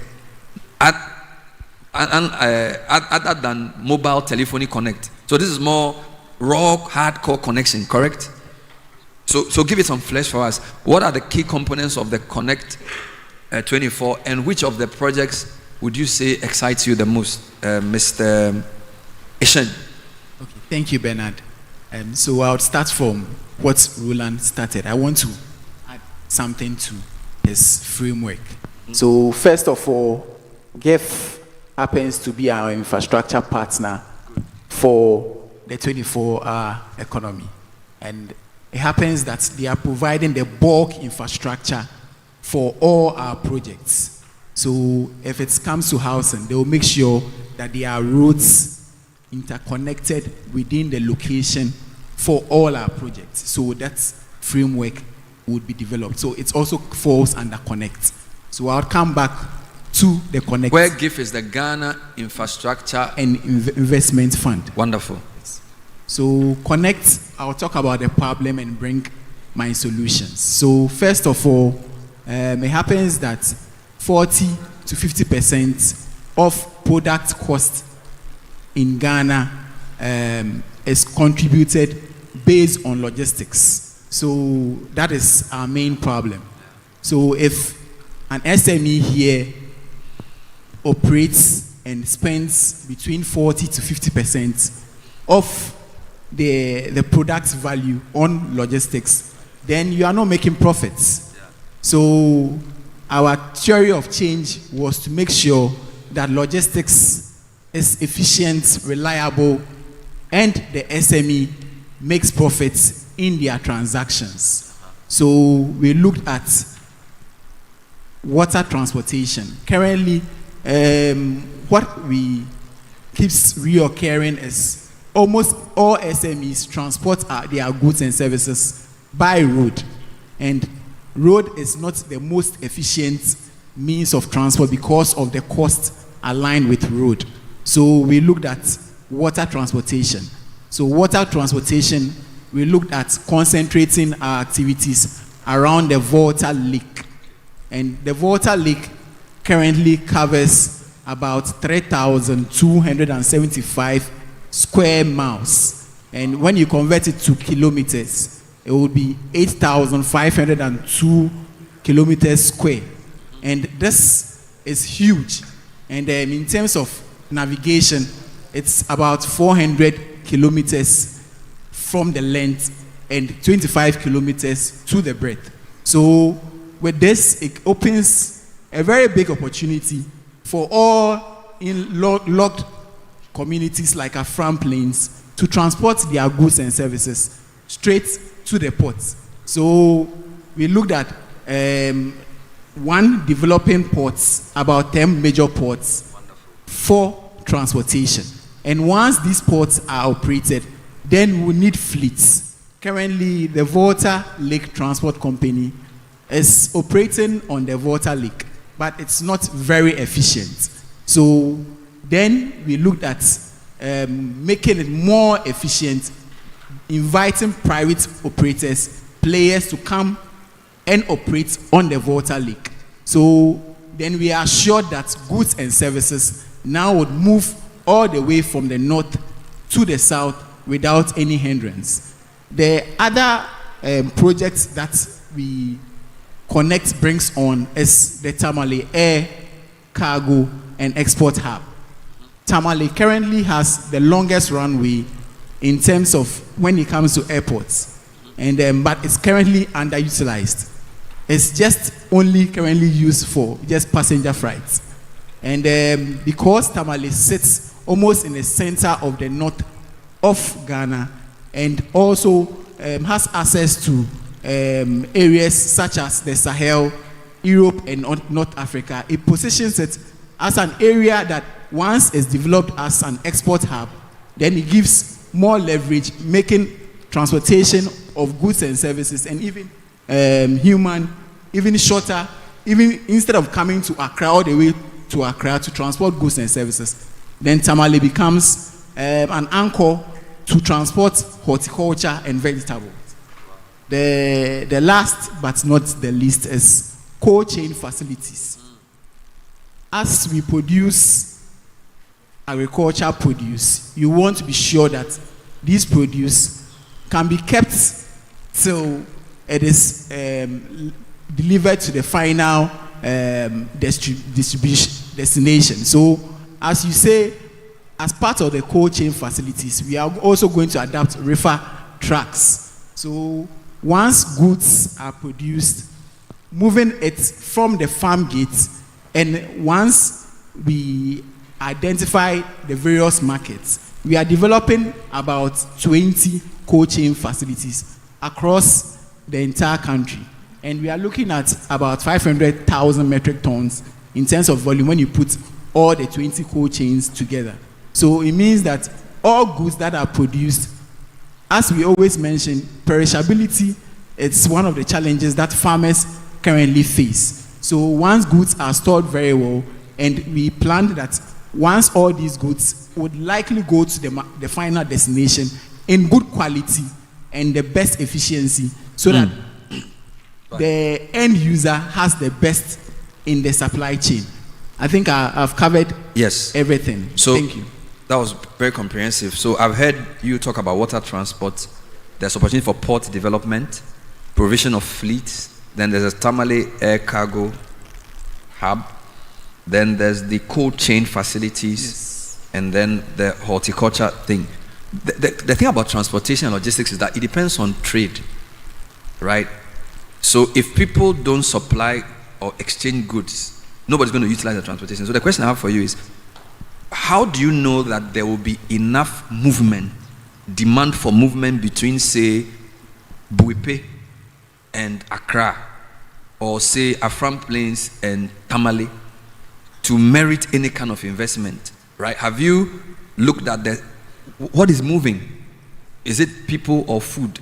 And have you do you know the level of readiness of those things before you want to invest? Because if I'm going to invest money in a port at Buipe, I need to know that X thousand tons of yam are coming through. Otherwise, the investment will be useless, right? So talk to me, convince us that the demand is actually there before people can even put money into those things.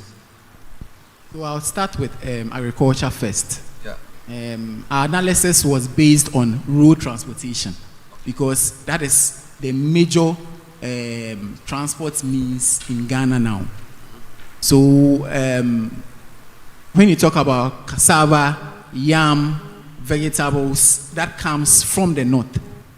That's quite contributes about, let's say, about 40% of whatever is being grown in Ghana. Okay. So if you look at 40% of all products of the country currently being transported by water, then you know that that volume alone it's enough.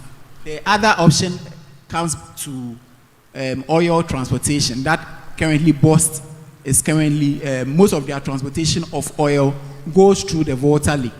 So, but that is not very efficient because Volta Lake Transport Company doesn't have the vessels that can transport every day, and the reliability is also a problem. It's not always reliable. There are times that these fleets are not working because of operation inefficiency. So then once you coming in as a private operator, then it gives you the leverage, because then the plan is to partner Volta Lake Transport Company to make it more efficient. Mhm. But this is in a form of an SPV. Okay. But this SPV, we are inviting private operators, investors to come in to make it more efficient and expand the fleet of Wonderful. Vessels that currently are operating on the Volta Lake. When it comes to also cement, I don't know, there's a lot of cement that is also transported even on the Volta Lake. Wow. Yes. So transported yes, up. So it's also one. It's that this is current. It's a current business that is already there. So you can also capitalize on the existing business. So you believe the demand is there? It's there. Wonderful. By the way, I left one thing too. Transportation of human beings. Okay. Myself, quite recently, I went to the north, and I used Dambai. Okay. And you realize that going currently our roads that is being developed, especially with the Kumasi Accra road, it takes you about 6 to 7 hours to get to Kumasi. Yeah. So assuming that you are coming to Dambai, that cuts you about 2 hours short. So then it's also an opportunity that we can always rely on. Thank you. Wonderful. Please put your hands together for him. And by the way, for the first three, the grow, the build, and the connect, is the first person to actually mention a finance partner, which is the GIIF, right? Yeah. So it would be nice to know whether, and I'll come to you on that, whether it's a sensible thing to say for each of the legs, there's an anchor finance thing, because GIF is a government infrastructure fund. So do we need like an agric fund to partner? Because these are because the bank can support all, but it's always good to have the government side, right? And since the GIF is set up nicely, maybe we need a construction fund too, and an agric fund, which can then partner the bank. But you think, I'll come to you. Let me do Samlara. Samlara, you are 2 in 1. Aspire and show. It seems to me as if the show is based on this, like, what do you call it? Culture, Dirty December, watching movies, and that kind of thing. Am I correct? Put some flesh on the show 24 for me before we come to Aspire. Okay. Thank you. So, because you mentioned Dirty December, I'll start with, I think it's easy for everyone when they think of culture, arts, and tourism here to maybe initially think of the year of return, 2019. In that year, I feel like that's an easy number for lots of people to go to. In that year, we had 200,000 visitors in the fourth quarter that essentially amounted to about $1.9 billion. Now, as much as Dirty December exists, you have other West African countries who've also tagged on to Dirty December. And so you have a lot of competition happening around that. However, what if year-round we were able to maximize our productivity with regard to both domestic and international tourism, with regard to our creative arts? And that's where Show 24 sits. That's where that's what we anchor on. So if I was to stay with tourism for a moment, I'd say that between October 2022 and September 2023, for example, we had 900,000 professional visitors in the country. Now, what that amounted to was essentially $1 billion. So at the time, it was 15.5 billion Ghana cedis. And so a little bit over $1 billion for that time. And throughout, if you're actually watching what our tourism numbers do, I'll say that our professional tourists are year-round. And 60% of the spend, though, is happening in accommodation and food and beverage. So we're not maximizing our culture, our arts. And so we have such an opportunity here to open up the spend. And so when we talk about December, that's when our numbers have been really focused on heritage tourism. They've been focused on our crafts, our arts. So our goal is to look at how we can maximize across the year. Okay, so when we come to Show 24, there's a component that I love to start with that really is something you mentioned a moment ago, or at the beginning of the program. I believe you mentioned Korea. And I know as you were coming to me, you said, you know, I want to do the hard before I get to the soft.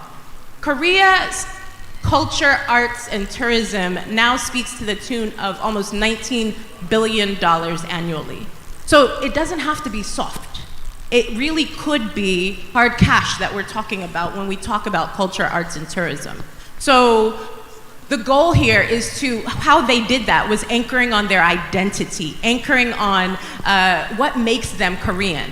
K-drama came about as a result of trying to bounce back from the Asian financial crisis in the late 90s. And so now, at the time, the Samsungs and the Hyundais existed. However, how they bounced back was through their culture, arts, and tourism.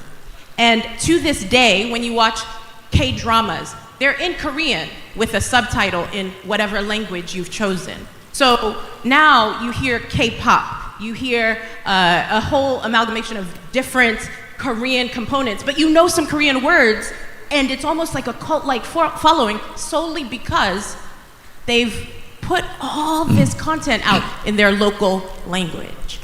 So when we come to Show 24, our goal is to look at how do we maximize the rich culture that we have locally. So everything from our language, our festivals, our music, our dance, Gangnam Style, the highest rated or highest clicked video came from Korea. Okay. How do we, during a Zonto era, we didn't maximize it. Yeah. So let's not let that happen again. So our desire with Show 24 is to say, hey, we focus on our culture, and if we were now looking at things like infrastructure on one side and funding on another, infrastructure, we have to talk about our community centers. Every district has them. So even if I was, and I'll talk about Aspire in a moment, but across the country, one little tidbit, it used to be our touring circuit for our artists. So if I was a music artist today, and I was charging 50 to 100 Ghana cedis after an album came out, I could go across the country for the next 6 months just doing shows. That amounts to about 12 million Ghana cedis. Even if I only get 20 or 30% of it, it's better than sitting at home or just hoping someone will. So you've given us the broad objective. What I wanted from you next was now, are there any specific projects or events or stuff that people can say, hey, I want to be part of this? Yes, great question. So to start off with, from an infrastructure component, where our projects will come from will be centered on convention center. I won't talk much about that today, but I will talk about the community centers. The other component being our forts and monuments. We have 28 UNESCO World Heritage Sites, but we have so much more than that, Bernard. And so our goal is to ensure that anyone coming into country can actually access and be able to note or take note of exactly how they can, kind of in a gamified version, tour our country. And that is linked to our Ghana Cultural Passport, also a project on its own. And then, of course, our National Creators Academy, so upskilling our creatives. Wonderful. So the convention center, the community centers, and then the National Creative Academies, among others. In a minute or two, talk about Aspire 24. Aspire 24, to start off with, so we really looked at our business process outsource industry, let me call it that, BPOs. Today, if you are anywhere in the world and maybe call your visa company, you could get somebody in Ghana who answers. So, how do we maximize that? How do we maximize essentially jobs for our youth, high-paying, high-skilled jobs that allow them to be based locally, but create a broader system of wealth? Let me say that. So now, business process outsourcing, in the past, we've looked at how do we train up our youth. This time around, we're looking at, okay, what are the jobs? What are the skills you need for these jobs? And we've maximized, or we've anchored on 10,000 plus positions that have already been allotted to our youth. Now we're working with TVED to create the correct curriculums to funnel into these jobs. As we look ahead, we will have digital centers of excellence, co-centered or co-located with our Agble duo, and being able to offer across the country opportunities to still work within our BPO segment without having to leave home. So this is entrepreneurs, people in the small scale side, SMEs. This is theirs. The Aspire is theirs. So it's not just large scale, big stuff. So would there be co-working spaces and that type of thing where people who have a business idea but don't have an office can sort of co-locate and work? Is that part of Aspire 24? That's part of Aspire 24. And earlier with show, I mentioned our community centers would be mentioned again in Aspire. Wonderful. Because our community centers should also offer you an opportunity to go and work. Wonderful. I have two panelists and I'll open the floor. So I will do finance, and then Dr. Dodu, you tie it together because you are the head of marketing and partnerships. So I think a lot of people want to know the kind of arrangement. All right, so as if I'm a businessman, do I come and register under 24 economy? How does it work? How does it work? I'll come to you. But let me come to the question I asked. So he mentioned GIF as a key finance partner, all right? Have you curated specific finance arrangements for each of these? Connect, grow, build, make, or you have a one-size-fits-all finance model? Just break that down a bit for me. Yeah, thank you very much. So GIF is actually the financing partner, the Ghana Infrastructure Investment Fund, because it was set up with a lot of government money, and roughly about $250 million, and that money was supposed to now seed fund funds that could be used to then attract more funding into various sectors of the economy.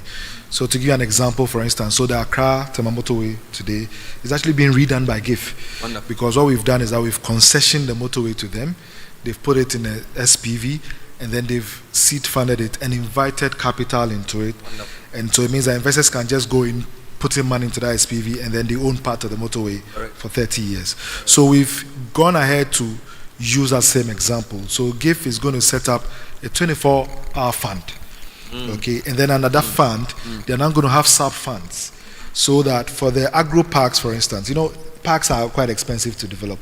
If you are doing like a textile and garment park, you possibly need anywhere from $30 to $40 million, okay, but there's someone who can actually make that investment. So GIF sets up the SPV and then opens it up for investors to pitch in, which then means that banks can put in money if they have a project financing facility available.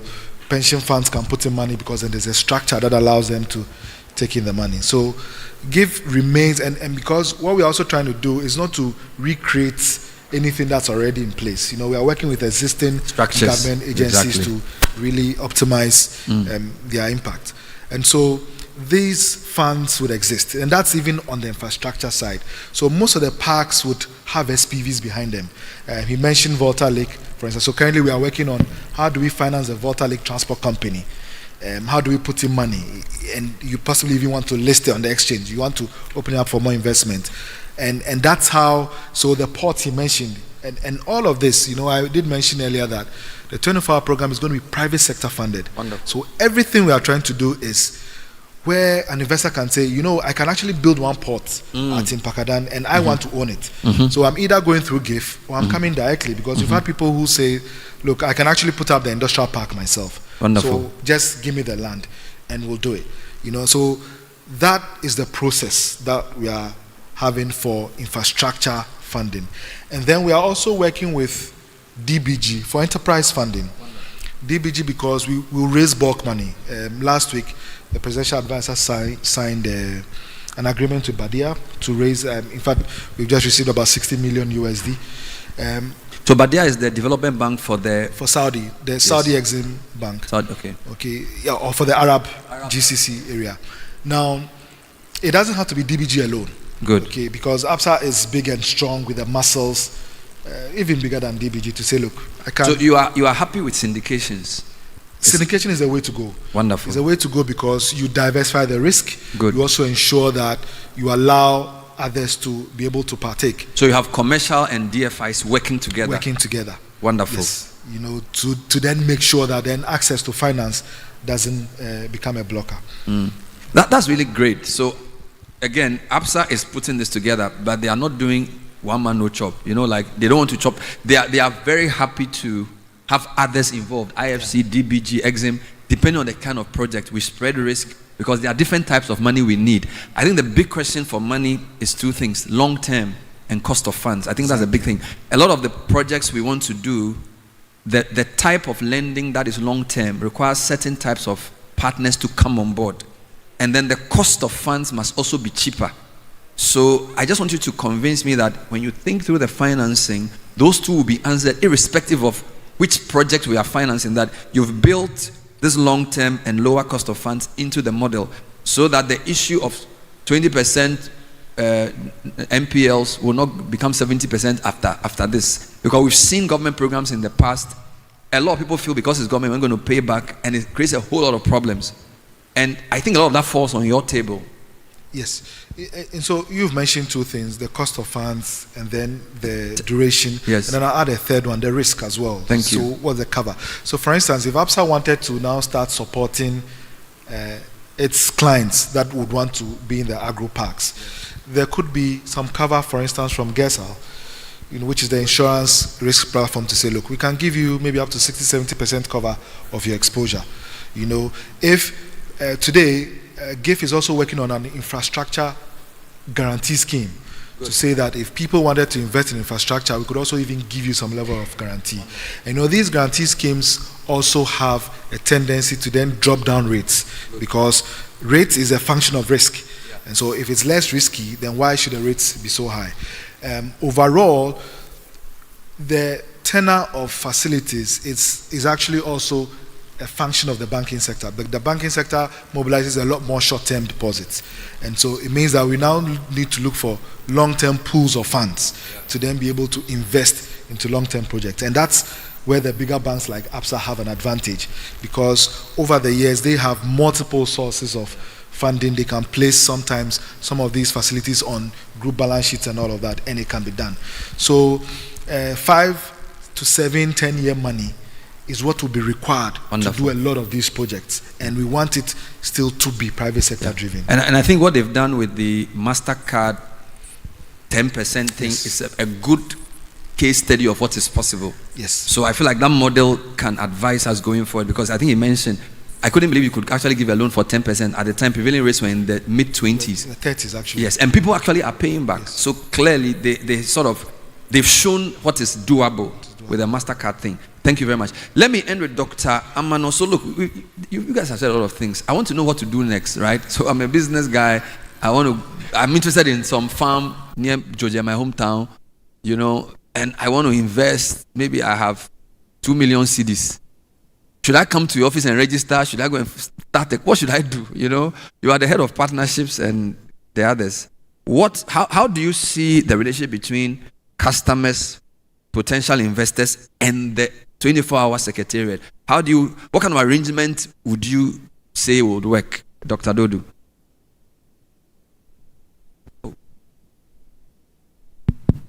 Thank you very much. That's a very interesting question. And I can see, can read from your faces, you are extremely serious, and I feel very intimidated. So please give me a smile offering, please, all of you. So one of the things that is quite unique about the 24-hour economy program is that it's structured for you. It is for the private sector. We have structured a program to mobilize all of government support to make the private sector thrive in investments that they are going to do. So everything is really intended for you, whether we raise the funds or we create bulk infrastructure, our de-risking approaches and everything that we put together is just for you. So we intend to really create what we call an ecosystem. As far as you are part of the 24-hour economy program, then we have an ecosystem that ensures that, number one, you have access to cheap capital that is long-term, that enables you to build your equity, to create wealth for yourself, but ultimately to create the jobs. That is what we are looking at. So anything that we would do by way of policy, by way of incentives, cutting red tapes, providing you with capacity building, guiding you in terms of how to structure your own enterprises, providing you an enterprise support. All of these things are the incentives that are within the ecosystem of being part of the 24-hour economy program. And so we really hope that all of you will move out of here actually making up your mind to want to invest within the ecosystem. Now, we showed you the enterprise at 24h+.gov.gh. We want to welcome your proposals and your business plans there. The other thing that we really encourage is that we believe that there are some that will come in as anchor businesses, large scale, for example, medium to large scale. But majority of those that will drive our economy they are SMEs, small, some of them are even micro. And we encourage a group of associations of businesses. Yesterday we met with a group that actually are into garment production, and they are also producing spices and so on. There are about 20 of them that are putting together to produce in a certain cluster. We encourage some of those with cooperatives so that you can join, you can present your proposal together. So please, let us have your proposal. Now, when that proposal comes in, it will go through a number of reviews, internal reviews, and that would ensure that we understand you, the enterprise. What is your profitability? What's the potential? What areas of strength you have? What are your weaknesses? How do we ensure that we turn this idea, creativity that you have into a profitable venture that will eventually be of use to the 24-hour economy? We are not sending anybody away, but we want to make sure that we can really direct you well. And out of that review, we understand what capital you need, how much, and where we should place the capital, whether through Absa or venture capital or whatever forms. We think about syndication, blend financing. We look at all types of different ways to be able to help you so that you can take advantages. Ultimately, the vision, apart from the jobs, we also want to be the hub of production for West Africa. 425 million population, close to about 1.05 trillion market economy. The made in Ghana products are well sought after. We have the propensity to deliver to Qatar, to deliver to UAE, to deliver to other markets. We can give specialized, unique market selling areas as well through our production and corridors.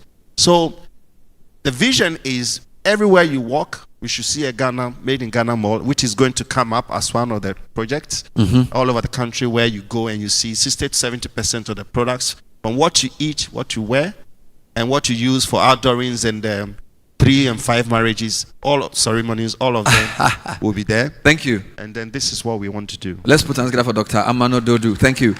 So we've heard from all. We didn't hear too much on Go, but I believe that it's a cross-cutting one, basically changing minds, buying and eating made in Ghana.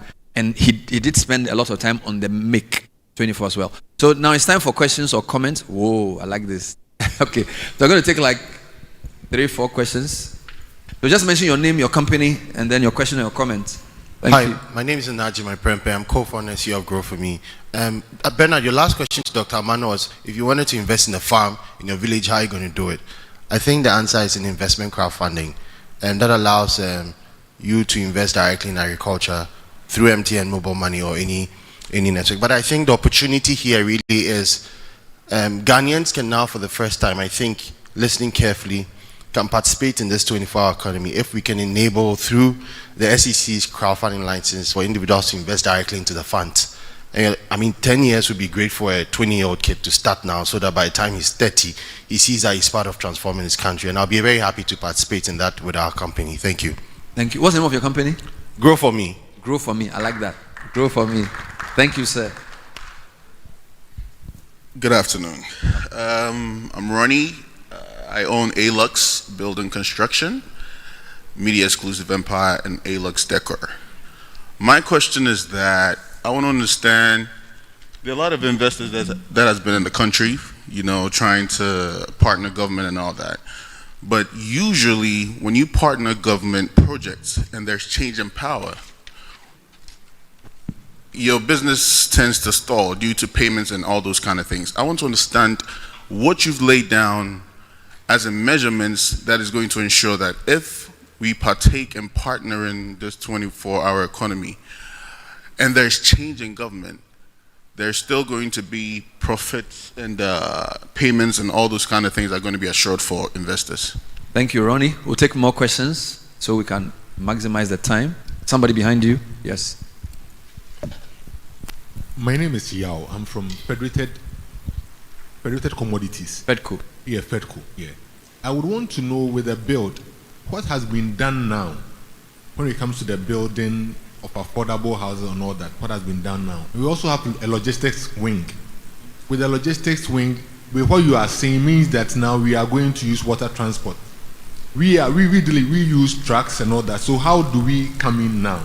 Since you're going to be water transport. Okay, so 2 in 1. What has been done on the building, and how do already people who have invested in road transport and haulage benefit from the water? Are there any more questions for this round? Yes. Yes, sir. Yes, okay. So my name is Alex Kojo. I run a food processing company, Rybeth Hygienic Foods. And first, I want to thank Absa for this program and also for giving me a loan of 10%, which, Now, before they gave me this loan of at 10%, I was taking a loan at 48% per annum. So when I took 1 million, by the time I had finished, I paid 480,000. Okay. Now, my point is about foreign capital, and in my mind, the danger it poses. Okay. So for somebody coming from China who took the same amount in China, he's paying 3% thereabout. So the difference between what I have paid and what he has paid is 450,000 cedis. So imagine that you are in a race of 100 meters and the other person is halfway the mark already. You can't compete. So oftentimes it comes about like the Ghanaian has failed, the Ghanaian business is not performing and all that. But the competition between the two is non-starter.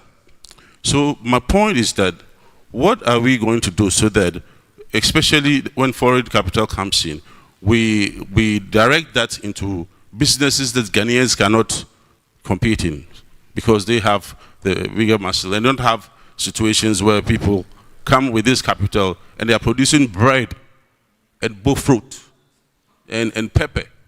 You know, these are things. So by the time that you have finished helping the farmers to grow all this pepper and they are selling the market, somebody brings it in with cheap capital, floods the market, and say the Ghanaian has failed. You understand me? Okay, so these are my things that I want the Secretary to address. What are we going to do so that the Ghanaian is not disadvantaged? Thank you. Thank you. Are there any more questions? Yes. So we have 4 questions, but let's take more. We are taking note of them, right? Thank you. Okay, my name is Isaac from Tropical Cable. I want to talk about the MIG 24. So we all know that Tropical Cable, we produce cables and conductors. But if we want to transition, we want to empower our local content, which is our local manufacturers, and we want to move from the reliance of import of products, then basically means that I find myself in Tropical Cable, my product needs to be competitive enough. Here is the case, you have influx of products coming all the way from different countries. And sometimes it doesn't even make you competitive because the product comes, sometimes there are dodges of import duties and all those stuff, and you are not even competitive in the market. So how would the 24-hour economy be able to solve all these things for us? Thank you. So Isaac, your question and Alex's second question are related. Yes. So, yes, sir. I'm associated with a bamboo processing company. We use bamboo to produce plywood. We use bamboo to produce toothpicks and the rest. We have closed down now because of the usual problems. What I want to find out is the 24 hours of the area. Are they in a position to help people to get partnerships? Show how partnerships. Show how. Money is not the real problem right now, but are they in a position to try and help to procure show how? Show how partnership. I think that's a good place to pause.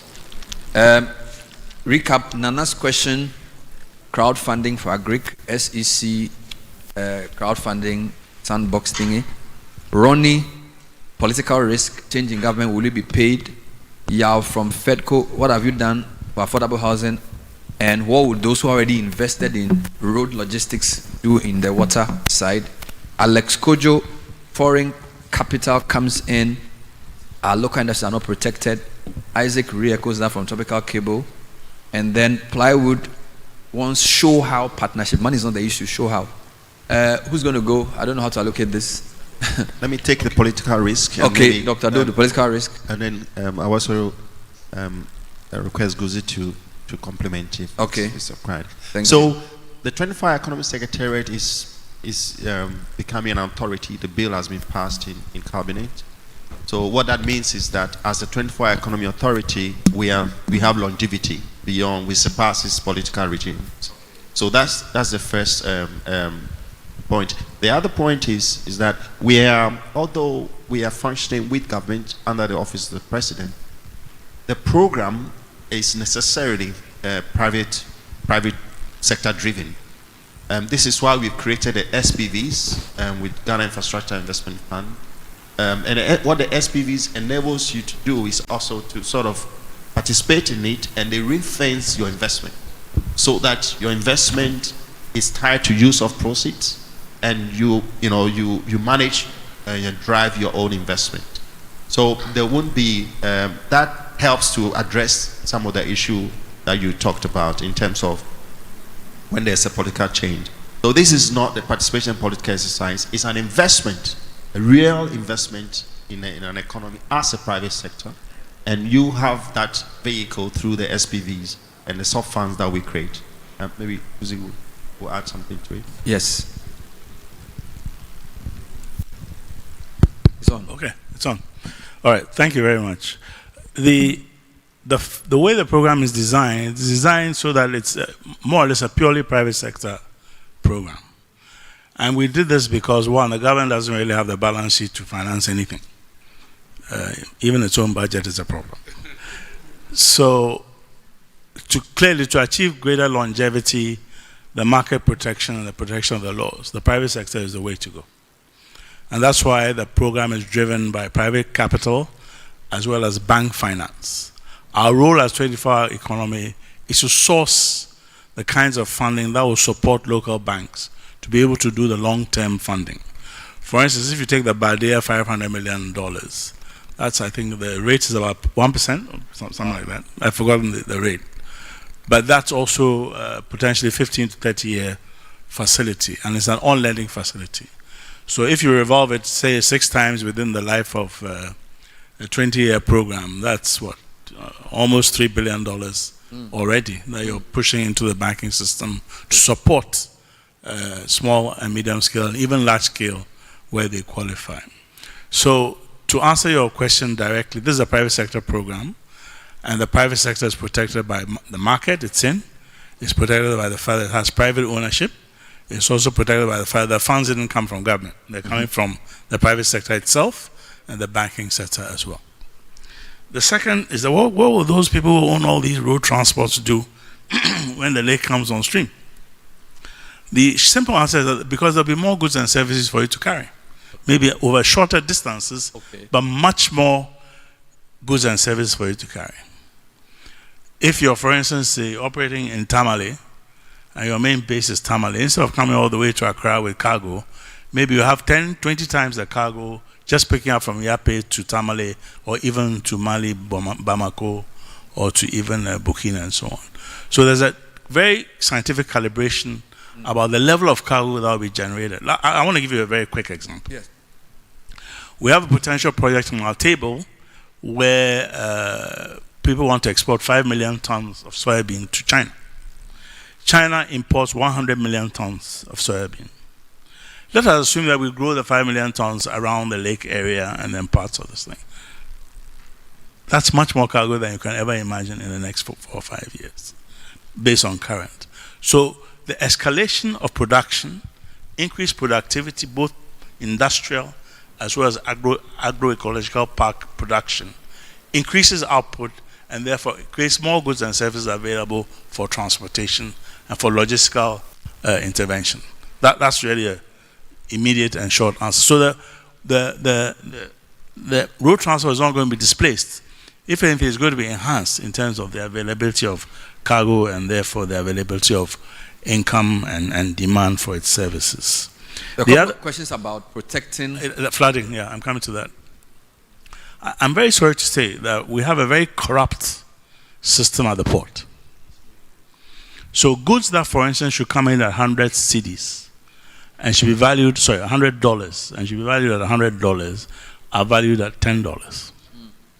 And therefore the government loses revenue, and you are producing based on a CIF competitor at $100 now are basically competing with somebody who's not paying the taxes you are paying, and therefore the finished product that has been imported is much more expensive than your finished product that you produced in Ghana.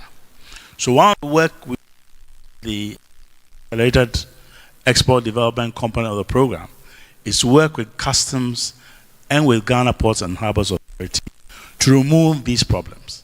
Some of it is systemic. Systemic to the extent that the port and customs and the banks use a system called ICAMS, the Integrated Customs Management System. But all the data that's required to be seen in real time and uploaded in real time for a customs officer who's facing evaluation event is not there. If Absa pays for an importer's invoice to a supplier, an exporter, that invoice should be uploaded so that the customs officer knows the price at which those goods were bought. So the IDF certificate, the actual transfer component, the reference, the SWIFT reference, everything else, taking into account confidentiality, is uploaded for that particular IDF that is coming through the port as an import. Then you know the price. Then you know how to price. And the the backroom oversight, whether that customs officer actually did the correct valuation or did some other valuation based on the cartel that is operating there with customs officers, forwarding agents, and all kinds of characters. So the idea basically is to systematically and scientifically remove these weaknesses in the ICAM system, in the port management system, so that increasingly the problems that we're facing of dumping, I mean, you know what they are. Somebody says, I'm transiting goods. So, of course, if you're transiting goods to Burkina, you don't pay import duty. You pay to the Burkina people. The thing gets to Kumasi, then it's offloaded into a warehouse and sold in Ghana. Didn't pay duty. Somebody says the CI value is $100. Meanwhile, the CI value is actually $200. But because they are able to pay almost zero income import duty, they're able to bribe you more, give you money to go and build a house, and therefore your competitor who is producing in Ghana, creating jobs, using local raw materials, is unable to compete, and therefore has to shut down, like the bamboo plant that has shut down. These things must be removed, and there must be a total national effort. It's not just about government, it's about a total national effort to remove these, because they're killing the economy and killing Ghanaian businesses, even foreign businesses who have invested here. So now everybody comes to the secretary and says, okay, I want to grow rice. Vast amounts of rice. I want to create 1,000 tons of rice a year. How can you guarantee me that these cheap imports from Pakistan and India won't come and wreck my business. So give us a quota in place. Imported rice should be only so much at a particular time in the year. When the local rice demand is satisfied by local production, then you can lift the quota or increase the quota. The problem is that we must evolve a trade policy that takes into account the problems and the complaints that we're having here. Quota systems, proper integrated data for the ICOMs and customs management, total collaboration and coordination between all the agencies. You can have a situation when a container is being inspected, it's a food item, FDA is standing somewhere, somebody is standing somewhere, it's not checked, no proper evaluation is made, and it just passes through. We don't even enforce our health standards. A lot of the chicken we eat, do you know how many years it's been in a freezer? Do you know what is applied chemically to make those things seem fresh when it's on your table? If we're going to really enforce, a lot of this stuff will not come into this country. I have a question for you. Yes, sir. Based on the way the government is designed, it appears to me the advisors to the president are the link between the ministries and the president. So, for example, the finance ministry, then there's the president advisor on the economy. So you are the president advisor on 24-hour economy and AED. Does that mean that he will listen to you on trade policy? So what we've done is we've created a presidential advisory committee on export development. Okay. So on that committee is ports, customs, and everybody who has anything to do with exports and imports. So the challenges that we're facing now have come up at the AED, and they've been tasked to implement specific corrective measures that will allow for some of these problems that are being spoken here to be raised gradually. And we're seeing some signs. Good. And we're also monitoring and going out. I think that's very important for us because we don't want to say all we will say here and then maybe some other government agency that's completely non-aligned will have to be the duty bearer. So it's important to hear the direct access to the very top. There was a question about know-how. Yeah, the show how. Show how. So I wanted to take that and then. What's the meaning of the show how? Can you educate me? The man is there, he can explain himself. Show how, sir. What do you mean by that? Take the mic. It has to be the skills and technology transfer okay. between matchmaking between partners. Okay. You want to deal with that, Dr. Dodu or Doc? Please explain. Just from partnership perspective. So, what the partnership that we have structured is to do a number of things. Number one, to ensure that there will be that skills and technology transfers between entities that have similar interests in one investment. We also do that through the matchmaking process. Also ensuring that there is a local content that matches the FDI, foreign direct investment, that is coming. And we do that very deliberately. There have been a number of instances where we have put together a local manufacturer with someone who's coming from overseas. Yesterday, 2 days ago, we had a similar opportunity to match some UK businesses that have deliberately come here to look at investment in the 24-hour economy. We match them with a local counterpart. Wonderful. So we try to do that. And please look for me at the end of the meeting. Okay. And please give the mic to the Agric man. Somebody's talking about crowdsourcing something. Crowdfunding something. Is it you or you? Some crowdfunding agric production. That was Nana Prempe's question. Did you get the question? Yes, I did. Please deal with it. Is the mic on? Yeah. So essentially, the investment crowdfunding opportunity. No, take this one. The investment crowdfunding opportunity that he talks about is actually one avenue by which a lot of people can begin to invest, in various sectors of the economy, but specifically to his business in agric.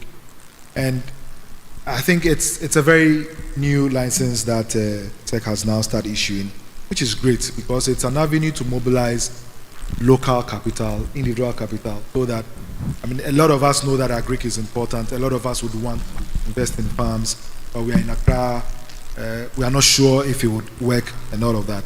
So what the crowdfunding platform does is provide an avenue for you to invest a couple of thousands, and once you are pooling all of that money together, it creates a good pool that can then be invested into these various areas. But I think the larger part is also, which is what makes funding the 24 interesting is the fact that what we are going to see happening is that we want to be able to open up the Ghanaian economy to pools of capital that have been idle for a long time.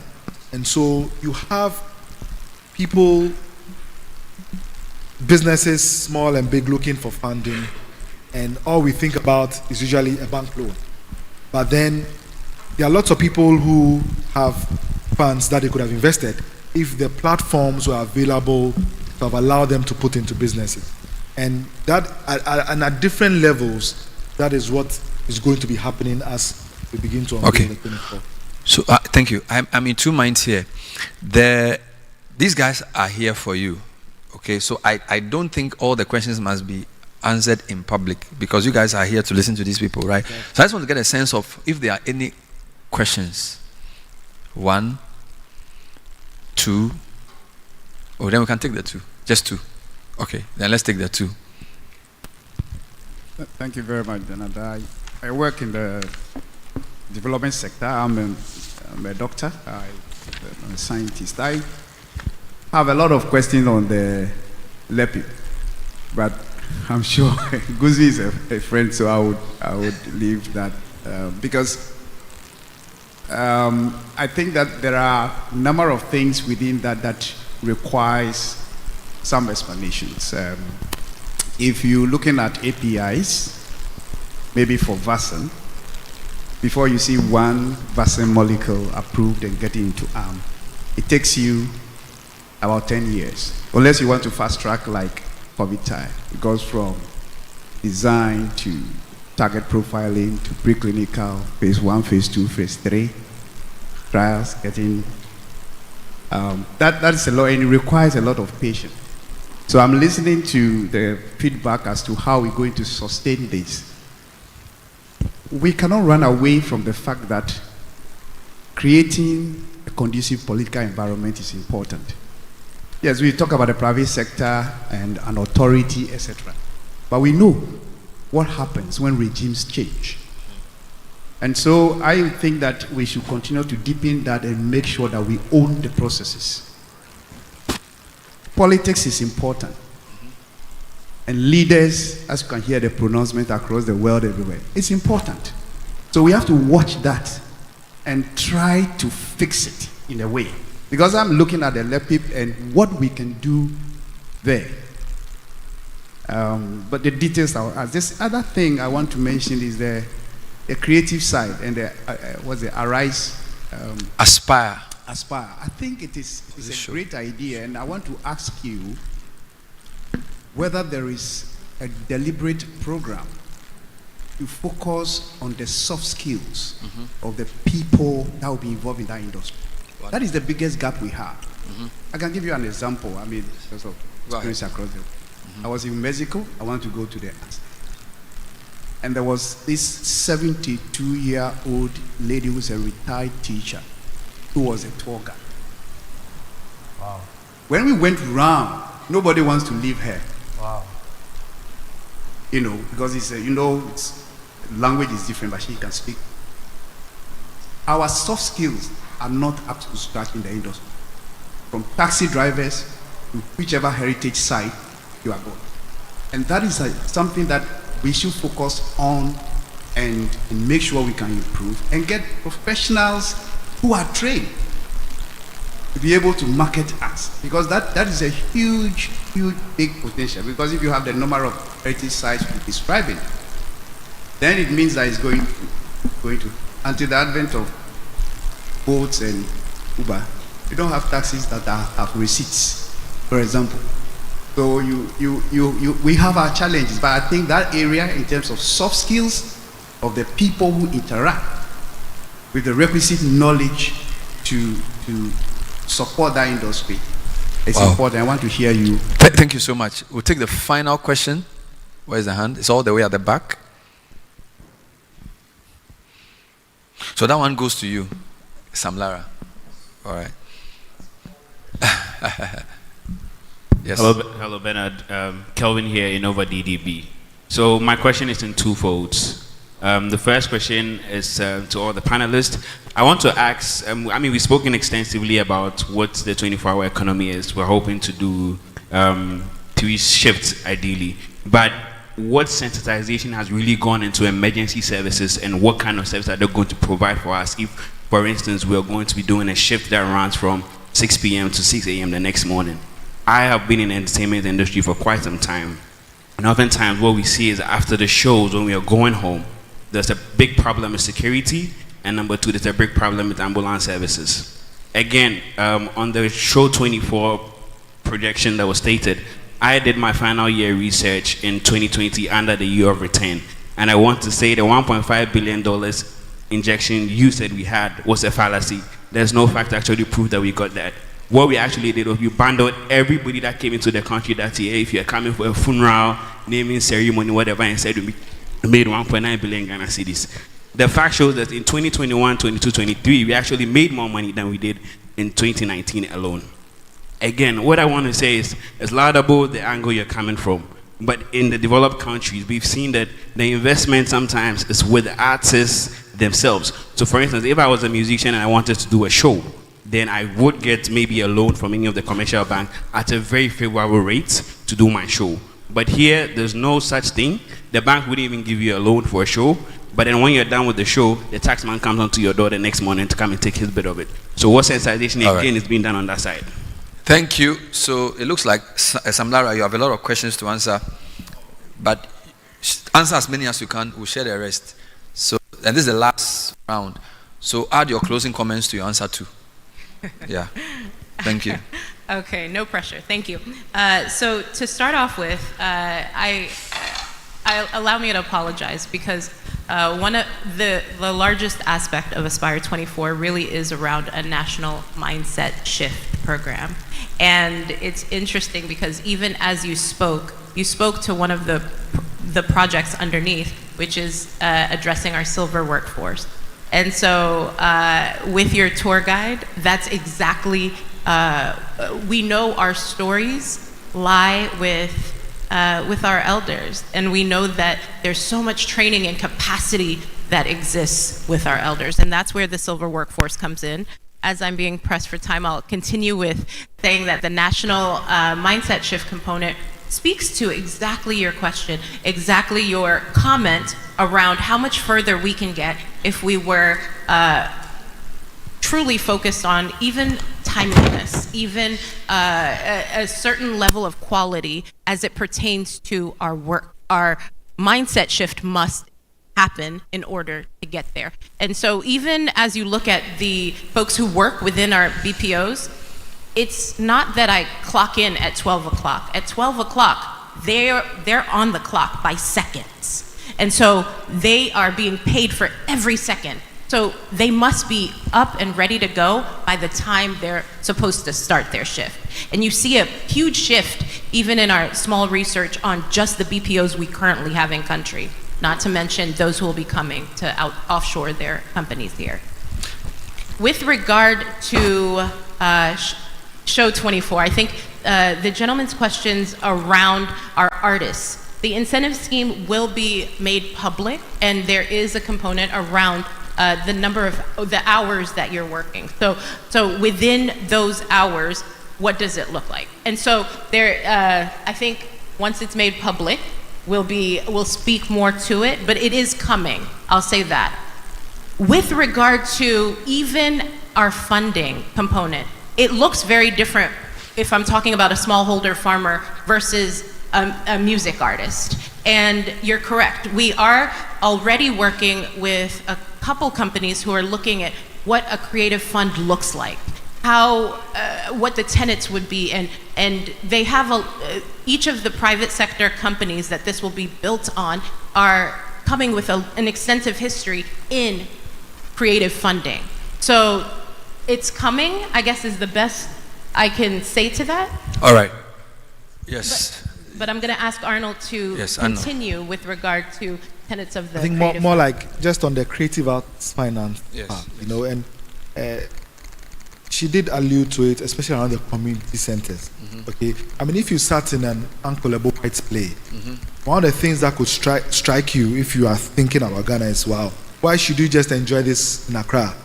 Why can't this go national? Because sometimes there are themes in the play that you feel can also go around. But there isn't much infrastructure around the country for an Ebo White to be able to run a show with it, such that even his actors and actresses can actually have a standing career out of a road show of that. So there's an infrastructure bit which would then look at how do we have these community centers that can host shows and all of that. But what will also then be coming out of show is how do we then finance the arts? Because film finance is such a big thing, you know, and we can work towards that. That's actually part of the work. How do we then finance all these creative arts production? I don't think that the answer is just purely the way we would look at it, which is we want to go to a bank. I mean, I don't know what, the way I understand how a Ghanaian bank works. I mean, I'm wondering what a risk manager would look like to say, how can I finance a film? I don't want to mention artist's name, but I could have said, what exactly are they looking at? You know, because you know people will turn up, you know what the ticket prices are, but it just doesn't fit within what traditional banking is. But really, outside the country, it's not just traditional, it's not traditional retail banks. It would actually be investment banks or venture capital funds or hedge funds that would fund some of these creative arts things. And so our mind around financing creative art is not just for bank loans, but truly even for crowdfunding. How then do you have patient capital that says, I'm putting in money into a film, we don't know how much it's going to generate, but whatever is generated out of it, we are going to share the proceeds. And that is part of the work that is being done. All right. Look, I think this is great. Let's applaud the panel. Thank you very much. Arnold Parker, Stephen Eshen, Sam Lara Bankodia, Roland Azuvugu, Dr. Amano Dodu, and of course, Charles Nono. So you may take your seats. Thank you very much. Oh, guys, this was good. I mean, yeah, this was nice. Two things to do. A summary and sort of takeaways from the Absa perspective. I'd like to invite the Executive Director for Retail and Business Banking, Mr. Kobla Nyalete, aka Unyale. All right, thanks very much, Koku. Thanks very much. And a very good afternoon to all of you. I think we've had a very, very good session. For me, in summary, this is it. In summary, we've always said that Ghana has immense opportunities. But what the 24-hour Secretariat is doing is to quantify that opportunity and proceed to do feasibility studies and then develop an integrated strategy that then brings you, our clients, businesses, into how we can all actualize those opportunities. In addition, they're telling us that there are incentives on the way. And I'm told that in the upcoming budget, we may hear about some of those incentives. But this afternoon as well, if you listen to Arnold, what the GIF is doing is clearly an incentive. We are told that GIF will provide some of the infrastructure that otherwise you will have to provide if you were doing businesses on your own. So clearly, this is a well-thought strategy, plan that gives you, our clients, opportunities that you should be looking to deliver on in your next phase of growth. At Absa, we are very serious about banking Ghanaian businesses. We are very serious. We are so serious that we will follow up after today. Recall, Bernard told you that on the QR codes, you can register and you can access the presentations in full detail. We would like to really work with you to assess those information, get back to Arnold and team, identify the opportunities, decide the ones that you want to work at. And with us, your bankers, with your RMs, begin to really crunch the numbers, and with our credit experts, reach a decision to really proceed. At the beginning, Edward said, as bankers, what we do and what we decide not to do clearly impacts all of us. The promise from us at Absa is that we are willing to risk our capital. We are willing to play our part to move Ghana forward. Goosie told us that there are risks, but the risks are not to say stop. The risks are simply challenges that we must solution around, that we must overcome. If you watch this very closely, this is really a very bold attempt to finally move Ghana forward in every aspect of it. From some of the questions that came to me from the floor, I could see that outside of finance, there's probably a challenge to be overcome around how we structure this for sustainability and longevity. And for that, Goosie and the team will take the lead. I also see that all of us working to overcome corruption is probably necessary as well to bring this to fruition. So those are challenges that we must collectively work at. One of the last questions asked whether Ghanaian banks can fund Show 24. Can we fund Shatawale? Can we fund Stoneboy? The answer is yes. The answer is yes. So my dear friend, bring me Shatawale and I'll fund Shatawale. Bring me Stoneboy and I'll fund Stoneboy. Because I believe strongly that those are entertainers who have track record, right? They've done shows, they can evidence what they've done in the last 3 years, and I can project, knowing how Shatawale feels at Casper Stadium, I can project what his shows will do. So directly, we can fund Shatawale. Ladies and gentlemen, once again, Absa is very serious about Ghanaian businesses. We are serious to the extent that we will follow up. Please work with us to move your businesses forward and improve the economy of Ghana. Thank you very much, Koku. Thank you. Thank you very much. We are so grateful for that endorsement. We'd like to finally bring up Ms. Sarah Mbekwe, who's the corporate and investment banking person, to come and do the vote of thanks. Did I get that right? Yes, Sarah Mbekwe. Oh, please put your hands together for her. Corporate and investment banking. Thank you. Thank you very much, Bernard, and thanks for the opportunity.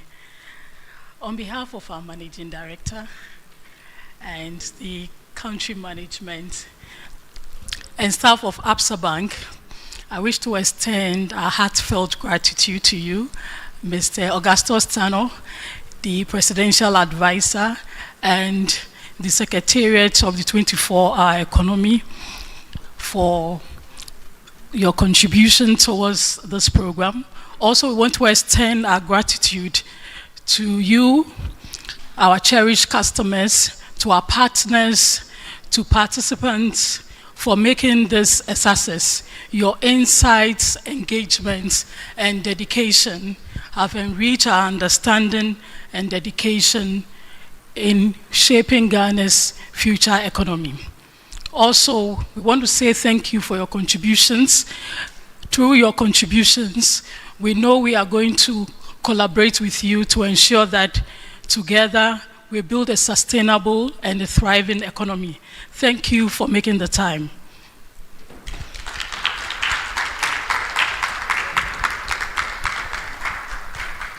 She's taking my mic away. All right, a couple of announcements. It's very important you scan the QR codes, because I know there are a lot of you who want to reach 24 Economy Secretariat. There's a form. Once you scan the QR code, we have you in our system, right? There's also the Absa one. So where's the Absa one? So the Absa one is on the red thing. Can you lift it up? Yes. So just basically open your phone, open the camera, point it to this a link will be generated. Click on it. It will send you somewhere. Fill it. It's less than 2 minutes. Then where's the 24-hour economy secretariat one? There's a sheet of paper as well. Show one to me. Scan it. Yes, just scan it. We really want to have you in our system. There are privileges for being in this meeting. All right. So I really want to urge you to fill those forms. We also have some food outside, which is for networking. And so we're urging you to stay, speak to each other. I mean, where are the 24-hour economy guys? I hope you're not in a hurry to lead. All right. So find them. Collect their phone number. Just them.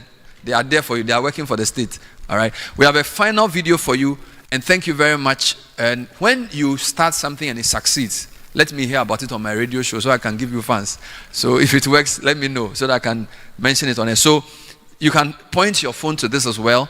We have a final video for you, but you can also just stay around and enjoy the show. My name is Bernard Avle. Thank you very much for being part of the program. We'll see you hopefully next time. Have a fantastic day. Bye-bye.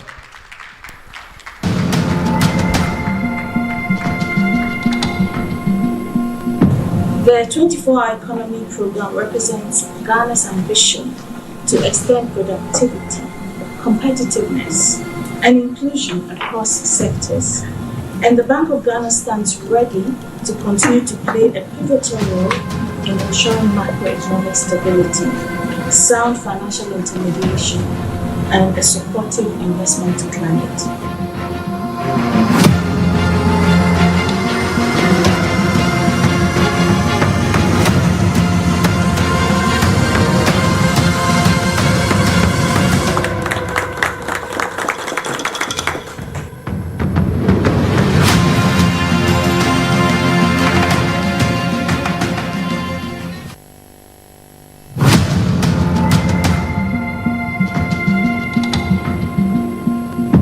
The 24-hour economy program represents Ghana's ambition to extend productivity.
Hello.